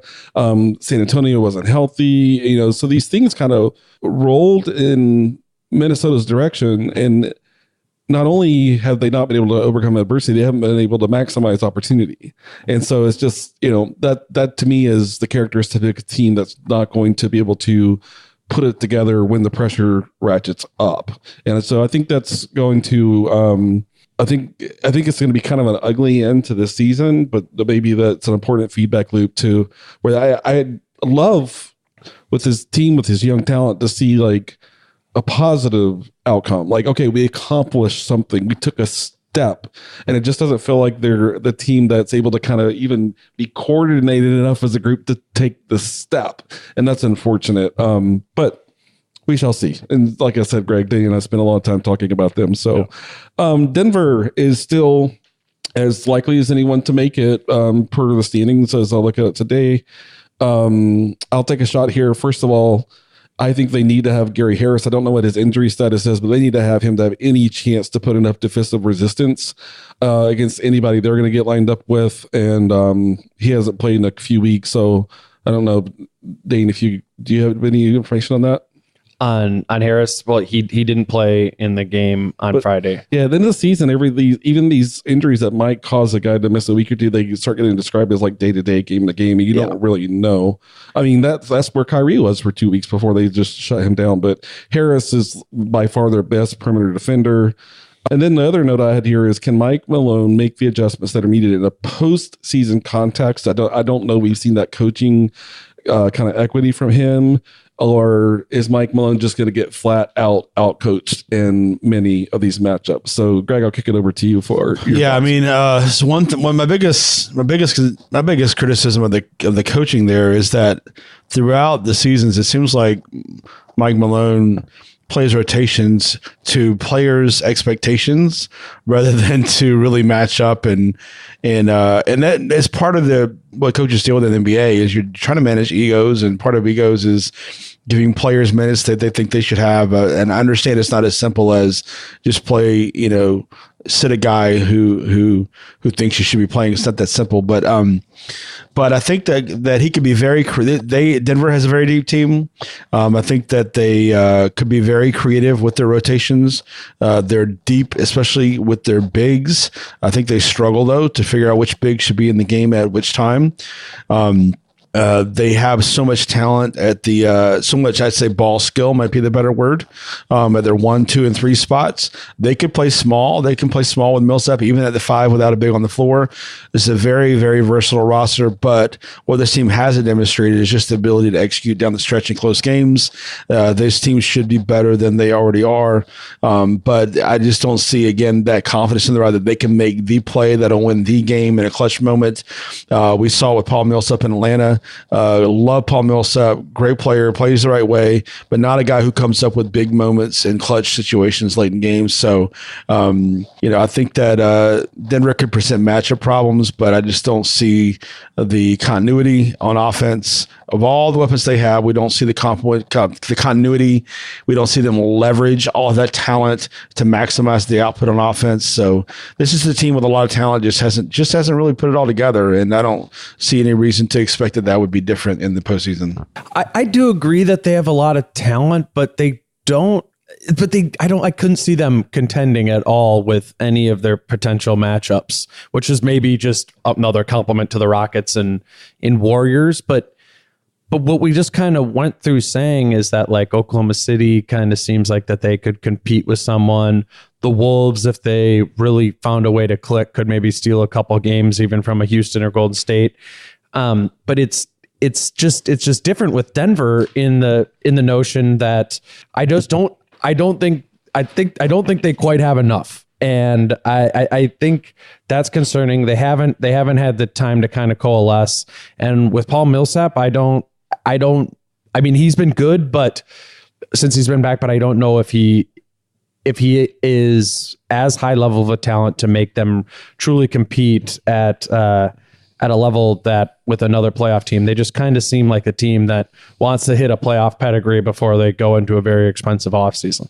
Nikola Jokic gets a lot of attention, and he's uniquely talented. And by the way, Dane, this is my wife, Sarah. Sarah's Dane. But I'm firmly entrenched in the view that this needs to become Jamal Murray's team for them to get to where they're going. He has a killer mentality. He's so talented. I don't know why he doesn't get considered. Maybe I'm an outlier on his view of how good he is. But you watch him play, he's so good on the ball, off the ball. He has incredible feel, incredible instincts. And I just think they need to start building an offensive game plan, an offensive scheme that's based upon him as the primary weapon. And that Jokic is good enough just to be supportive of that. Jokic can move the ball. He can shoot the ball. He doesn't have to initiate. Murray, to become his best self, needs to be an initiator. And I think it's all right there. Don't know why Mike Malone can't make it happen. Maybe he's just too much of a defensive-minded coach. But I think Jamal Murray's the best player in the league that doesn't get any attention for being like a top 35 player. So he's not playing at that level because he's not getting the shot volume or the number of opportunities like Donovan Mitchell, is getting into our conversation earlier. But I just think this Nuggets team is going to be stuck until they either make a change as a coach or just realize this needs to be Jamal Murray's team. Because if you talk about Chris Paul's mentality, kind of remaking the identity of the Rockets, I'm telling you, Jamal Murray is an assassin. He mentally wants to destroy you, and he just doesn't have the space opportunity to do that, given what their approach is to how they play. And I just think they've been stuck in, is he a point guard? Is he not a point guard? Get over that. Nobody talks about whether Donovan Mitchell's a point guard or not a point guard. They just give him the ball and let him go to work, right? And I think he deserves the same opportunity, and the Nuggets would be a better team if he had that opportunity. I'll leave it at that. Greg, any last thoughts on that? Yeah, the roster is a mess. I mean, really, they should be built around Millsap, Jokic, and Jamal Murray, and then you need role players. You need guys who can defend, guys who can catch and shoot, and guys who understand their role. They have a lot of redundancy in the rest of the roster, and I'd love to see Denver become relevant, but they're going to have to really swap some pieces out to do that. Yeah, it doesn't work when you have 12 players on your 15-man roster that all believes they deserve to get shots up. It's just not going to work. It's not enough shots to go around. Okay, so when I talked to Chris about who was a threat to take the Rockets to a 6 games series in the first and second round, which would take a lot out of them, we said Jazz first and we said Pelicans second. Obviously, I think very highly of what the Pelicans can be in terms of a problem to deal with, because Anthony Davis is so unique. A guy who can do what he can do at his position is unique. We all hope Towns is heading in that direction. But Greg, you've been on the Pelicans. You've been driving the Pelicans bandwagon all year long, so I'll let you have first shot. Yeah, selfishly, I'm trying to get to the point where I can toot my own horn about my prediction before this season. But here's what I'll say is they're playing basically a 6.5-man rotation right now. So it's going to be tough for them to go deep in the playoffs. They're really not playing a lot of bodies right now. I mean, they kind of even pulled Emeka Okafor back from the dead to start at center for a few weeks. I mean, talk about desperate moves. But they've got Rajon Rondo playing pretty good basketball. They have one of the top 5 players in the league, and Anthony Davis, in my opinion. And they got 3 guys that can flat out put the ball in the basket, and Mirotic, Holiday, and more. And if those 3 guys are clicking, you better watch out. This team is very, very dangerous. If those guys aren't clicking, New Orleans doesn't have any other options. They have nowhere to go. No one else off the bench that can come in. Darius Miles is playing a little bit, but when Cheikh Diallo is one of your top 8 rotation players going into the playoffs, that's a tough situation. But like last night when they beat Golden State, Mirotic was 10 out of 18 from the field, 6 out of 11 on threes. Holiday scored 25. Mirotic scored 28. E'Twaun Moore was 7 out of 7 and scored 15. When those three guys are making shots at that clip, they can play with anybody. And when you got Anthony Davis working with the ball, doing guard-like stuff, and you got shooters around him, they can be dangerous. They're not deep. I wouldn't pick them in a series against anyone at the top 1 or 2, but other than Houston and Golden State, they can play with anyone in the West, and they could give problems. They could create problems and scare even Golden State and Houston. So, but to me, it comes down to whether Mirotic, Holiday, and Moore are knocking down shots and putting the ball in the basket, because if they're not, then they really don't have a chance. Dean? I just have a selfish question, Greg. If it were a play in this, there's almost a 0% chance this will happen. But I think it's interesting in kind of like lining up these teams is if the Pelicans played the Wolves in the first round and the Wolves were the home team, do you think the Pelicans would win that series? I think it's a neutral. Well, it'd be a tough call. I think it'd be almost a 50-50 series. I think New Orleans is a team that with their clicking, they can really scare teams, but they're not deep and they don't have a lot of pedigree. So I think if Minnesota was home, sounds like the Wolves. No, but Greg, I haven't in a profoundly different way. When you watch them play, like even when Boogie was playing earlier in the year, this group has bought into each other, have they not? I mean, we said the Wolves have not done that, but when I watch the Pelicans, sometimes their results are different from game to game or week to week. But when I see them play, they play together, they play for each other, they play hard. Don't you think so? No, wouldn't that be the thing that kind of determines the outcome in a 7-game series? Is the team that can kind of keep it together when you hit adversity, when the shot's not falling? You have a game that. And officiating had too much of an impact on the result. I think this team has the belief in each other and playing for each other to overcome things that would otherwise derail a team that's not quite, doesn't have that kind of solid mentality. And I think that would make me think like I consider New Orleans a pretty heavy favorite. Is that not, Dane? Are you seeing that when you watch them play? Well, I guess. Well, just first of all, with the Wolves, it's not that the Wolves never do that though. And I felt like maybe that was like almost where what you were saying is that the Pelicans, because I agree. It's taken a little bit of time, but that they do seem to be a cohesive group. And as weird as it kind of started with who kind of played what position, they kind of seem to have a little bit of an identity, or each player seems to know what their role is there.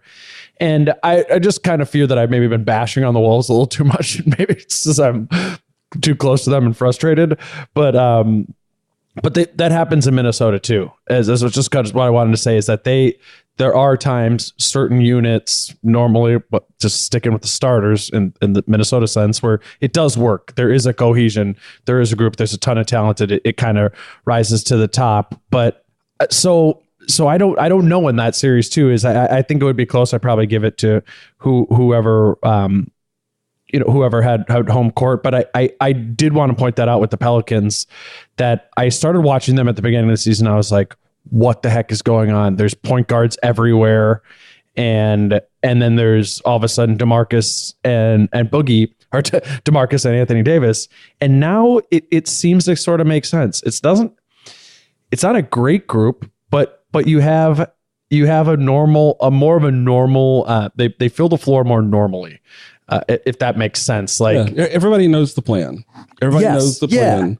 And the plan is pretty cohesive, where with the Timberwolves, they find that I find them too often. And again, I don't want to describe like this happens every quarter of a game, but like, it's like that week of Thanksgiving and Greg came and we went to all the games. It's like they were ahead of Orlando by like 26 at the end of the third quarter. And then Orlando started making 3-point shots and they all started looking at each other like, well, what do we do now? And it's like, that shouldn't happen. An NBA game is like, just because you need to go back and take control of the game again, you shouldn't be like, what are we doing? What's the plan? Who does it? And you just see too much of that where I don't see that in other teams like the Pelicans. Greg, do I believe too much in sort of the intangible kind of aspect of a group of human beings trying to accomplish a goal? No, as a coach, I would say definitely not, because I think intangibles are underrated by people who aren't at the center of the game. I think that, when I put a team on the floor, I think more about, Are they going to play hard? Are they going to play aggressively? Are they going to play with physicality? Are they going to play together than I do about who's my best ball handler, who's my best shooter? As a coach, that's my mentality at any level. I will say the one thing New Orleans is going to deal with, and especially in a matchup with Minnesota, which is why I think it would be tough if in some hypothetical world they ended up with the first round matchup, is one thing that Boogie did for Anthony Davis was he threw his body around. He took the fouls. He allowed Anthony Davis to not have to take the tough physical bigs matchups defensively. What opponents are going to do against New Orleans in the playoffs, and New Orleans hasn't clinched yet, but is they're going to go straight at Anthony Davis and try to get him in foul trouble. And if Anthony Davis gets in foul trouble, New Orleans has nothing behind him, absolutely nothing behind him, nothing to go to. And if you're matched up with Minnesota, and Karl-Anthony Towns may be one of the best options for getting the ball to a guy his size with his ball skill. There's not many in that category like Anthony Davis and Karl-Anthony Towns with ball skill to be able to put the ball on the floor and go to the basket and try to get someone in foul trouble. That's the one thing that Boogie really did for AD. AD has played incredible basketball since Boogie got hurt, but the one thing New Orleans is going to deal with is, especially if they play a big who can handle the ball, that big is going to go straight at Anthony Davis. He's going to try to keep himself out of foul trouble. He's not going to be able to defend as hard as he would like. And that's why Minnesota specifically, maybe more than a lot of other teams on that, outside of that top tier, would give New Orleans a lot of trouble. Well, it's just weird because they're like the one team that can't cross match against the Wolves. Like pretty much everyone else cross matches, and the only player that can guard Karl-Anthony Towns on the Pelicans is Anthony Davis. I mean, Mirotic would get destroyed. Solomon Hill's not gonna, that's not gonna work. So yeah, I would foresee that being somewhat of an issue. Now watch this series actually happen, and we forecasted it. But now, as a result of that, because neither Houston nor Golden State have a guy that can play at the 5 and attack kind of offensively. Yeah. I mean, they can choose to play Durant basically at the 5 when they want to, but really it's Draymond typically with that lineup.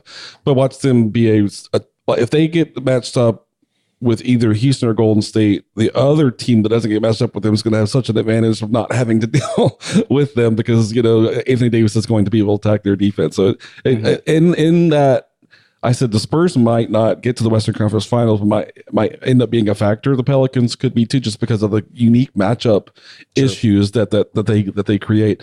And one other thing I want to say is, when I was looking at most improved players, for some reason, I just on my mental checklist, I put Drew Holiday, because when I watched him play, he's just been incredible this year. But when I went and looked statistically, it's like nothing much has really moved. He's making a few more shots, but it was weird. I was like, have I just caught all the Drew Holiday games where he played well, and maybe there weren't some other ones? Because I thought he's been a big part of helping them continue to win games after Boogie went down. I think he's handled Rondo being on the team in games Rondo doesn't play. He takes some more ball handling. When Rondo does play, he's off the ball, and there's no drama around it. He's good at both. And so maybe it's more of just me appreciating kind of how he flexes to whatever the team needs him to do based upon who's available, what the plan is and stuff. But I think he's been, everybody killed that contract, and the Pelicans really had no leverage at all because of their cap space. They had to use his bird rights, or they had no choices, just like Washington with Otto Porter. But nobody's really talking about how bad that contract is anymore, because he's had a nice season. Well, and I think he rises up all other ships, or however that euphemism goes, whatever. He's the tide that all the ships rises. Yes. No, but really, I think and that's maybe something he wasn't doing a year ago. And so that maybe it wouldn't show up in his statistical profile. But I mean, so far as being versatile and being able to play multiple positions, I think that's really helpful for that team.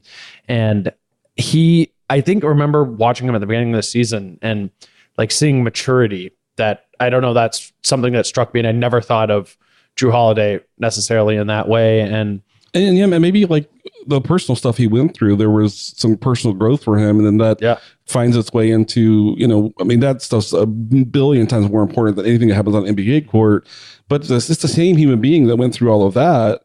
Maybe that made him, a more resilient person, that he's still that person when he puts that uniform on and goes on the court, perhaps. Very possible.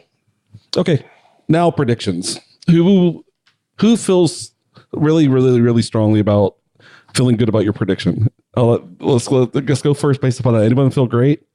Anyone feel good? Anyone not feel horrible? All right, I'll go first. I struggled with this, but I'm going to take a risk. I'm going to call. So when Chris and I talked about Houston, we decided that the worst matchup for them coming out of the East would be Toronto, because Toronto can just cover more of the defensive floor than any team, because they're so long at the wing, they're so big at the wing, they're so connected on defense. I mean, Boston stays incredibly connected on defense as well.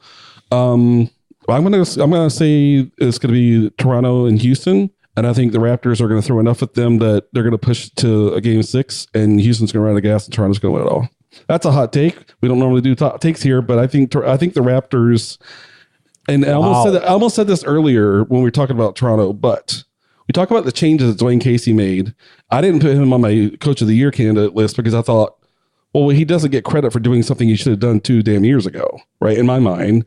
But 2 summers ago, DeRozan got paid. This past summer, Kyle Lowry got paid. So now you can go ask those guys to buy into them not being prioritized in terms of getting their shots up because they've gotten paid. Now Casey and Masai have the equity to say, okay, we paid you, we kept you together, and everyone, all the voices around the NBA community said we shouldn't do it, but now that we've paid you and then we kept you together, you're going to do what we tell you to do.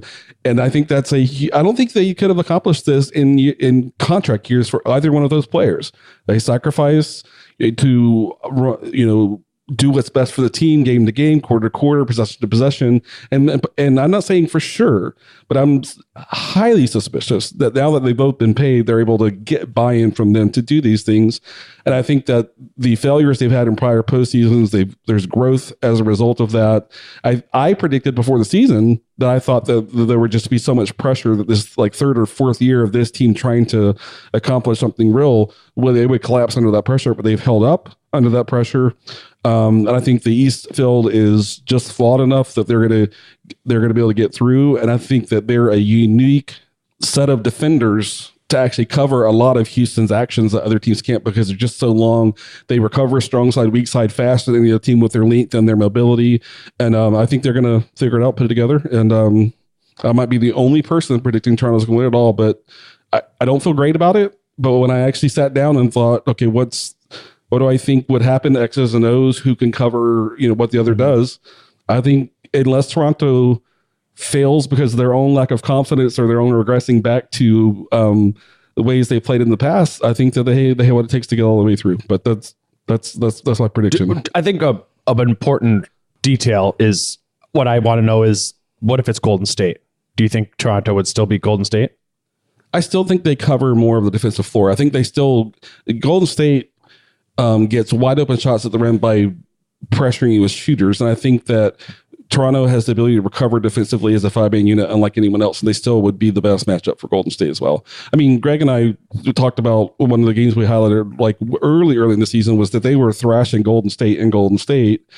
And then the last like 2 or 3 minutes, Golden State made like a few shots and got some momentum. And then Toronto went back to possession, ISO basketball, Golden State, and then they went in the game. And then, but one of the things they said, we're going to watch, does this continue in close games? Do they regress back? And I think they've shown that they grew as a result of that and didn't fall back to that. But yeah, I just think defensively, like Siakam and Pirtle and OG Anunoby and even CJ Miles is long and really mobile. I also have a lot of confidence in Fred VanVleet in any context, in any environment, to be able to stabilize the team. And that's not something that they've had before. That's something that, for example, Corey Joseph he could handle the second unit, but Fred VanVleet can go in. It's strange to say, it's like a year player undrafted, but when things get like a little bit wobbly, he goes in the game and just gets everyone settled. And I think that's going to matter across four series. So, okay, I'll stop with my whack prediction and let someone else go. Greg, you want to take it? Sure. I'm going to say the 2 teams that land in the finals are the 2 teams that have been the best in each conference over the last 3 months. And those teams are the Houston Rockets and the Philadelphia 76ers. I know it may sound a little bit like crazy talk, but Philadelphia has been the best team in the East since January 1. They're playing the best basketball.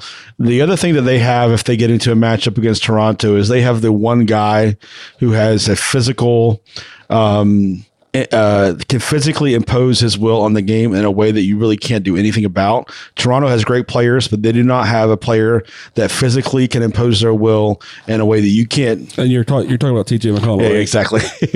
talking about Ben Simmons, of course. So, well, I honestly didn't know if you're talking about Ben Simmons or Joel Embiid, which is why I made the joke. Exactly. So Ben Simmons. So, and, I think that there's a chance for Embiid would be back in time for the conference finals if Philadelphia is able to advance. I do think Philadelphia would have some trouble with Cleveland. I think that would be a tough matchup, but I think Philadelphia is going to land in 3, and that means Cleveland's going to land at either 4 or 5, and then Cleveland would have to go up against Toronto in a second round matchup.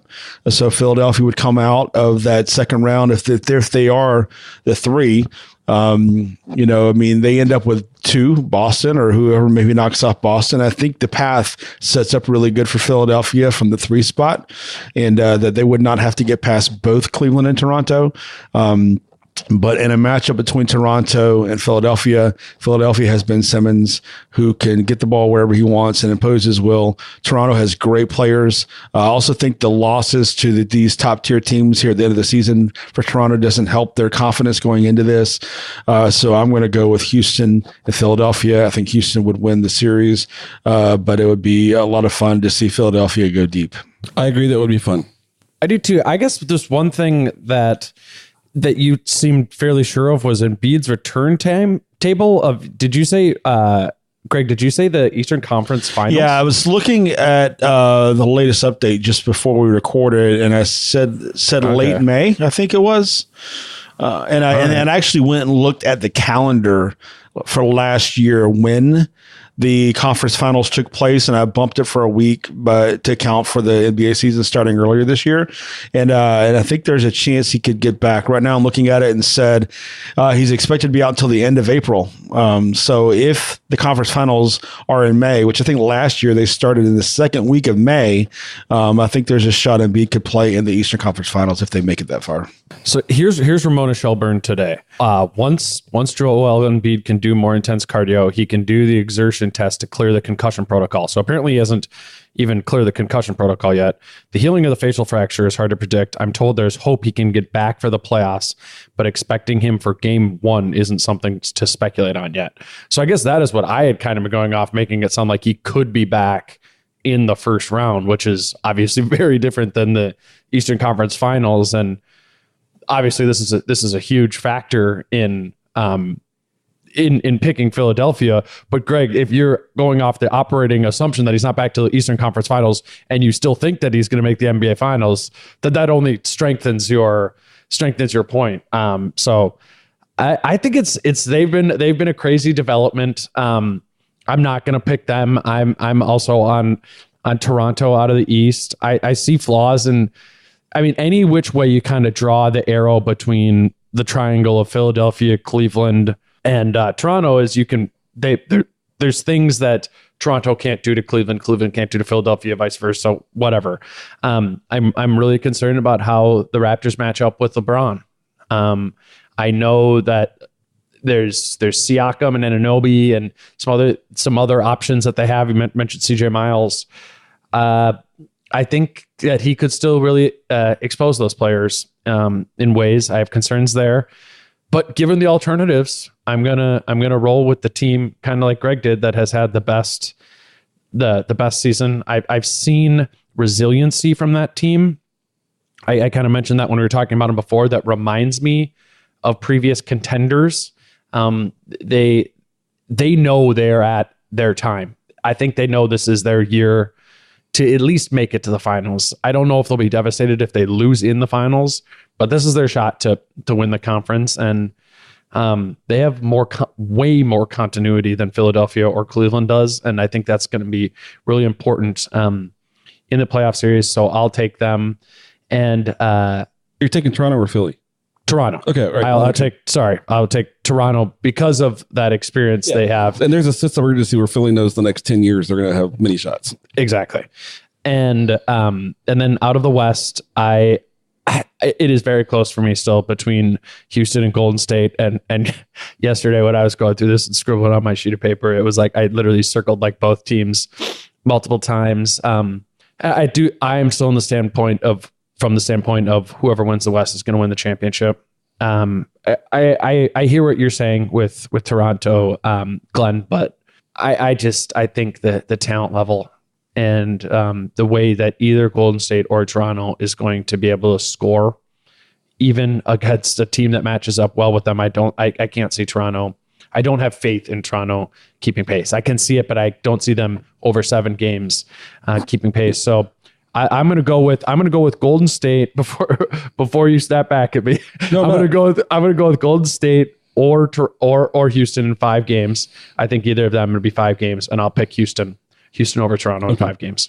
No, I think I don't think many people are going to join me in picking Toronto. So I think that you guys both put sound analysis, and I went back and forth, and really struggled. Like, do I trust this team? And I'm like, okay, I have to decide yes or no. And when I've watched, consider their body of work this season.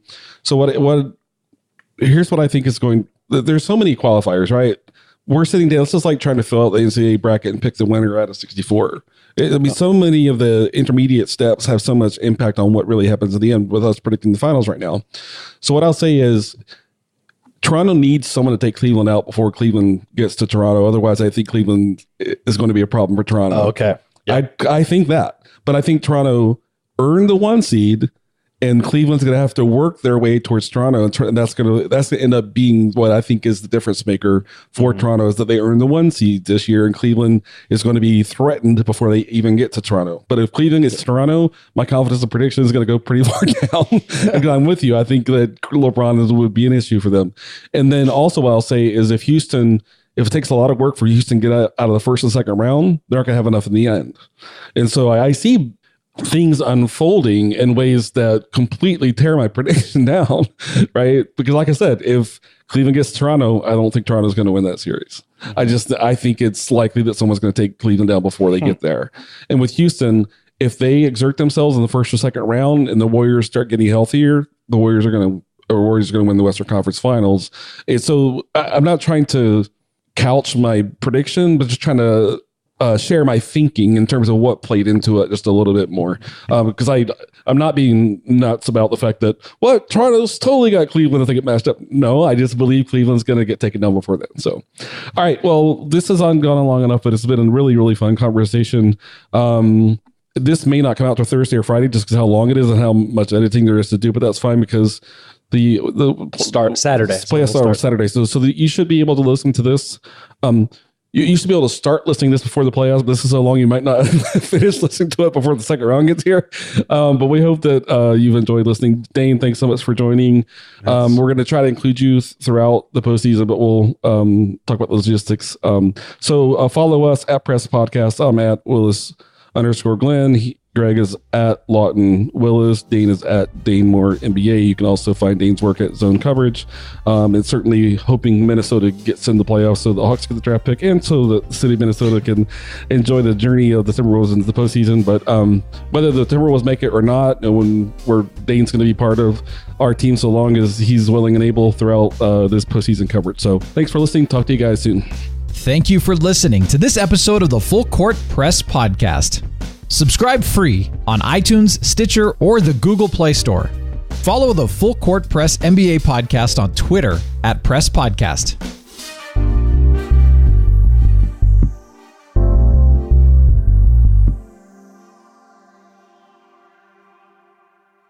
Flo here with a really weird word. Buttery. Buttery? It's not quite butter, it's more butterish. Or maybe buttery is like butchery or bakery, a shop that sells artisanal butter products. Dig in, America. Now a word that's even more weird. Flotection. Sure, it's not really a word, but it is really good protection for your new home through me and Progressive. No ifs, ands, or butteries about it. Sorry. Save an average of 17% on car insurance when you bundle home and auto through Progressive. Progressive Casualty Insurance Company, affiliates, and other insurers. Discount not available in all states or situations.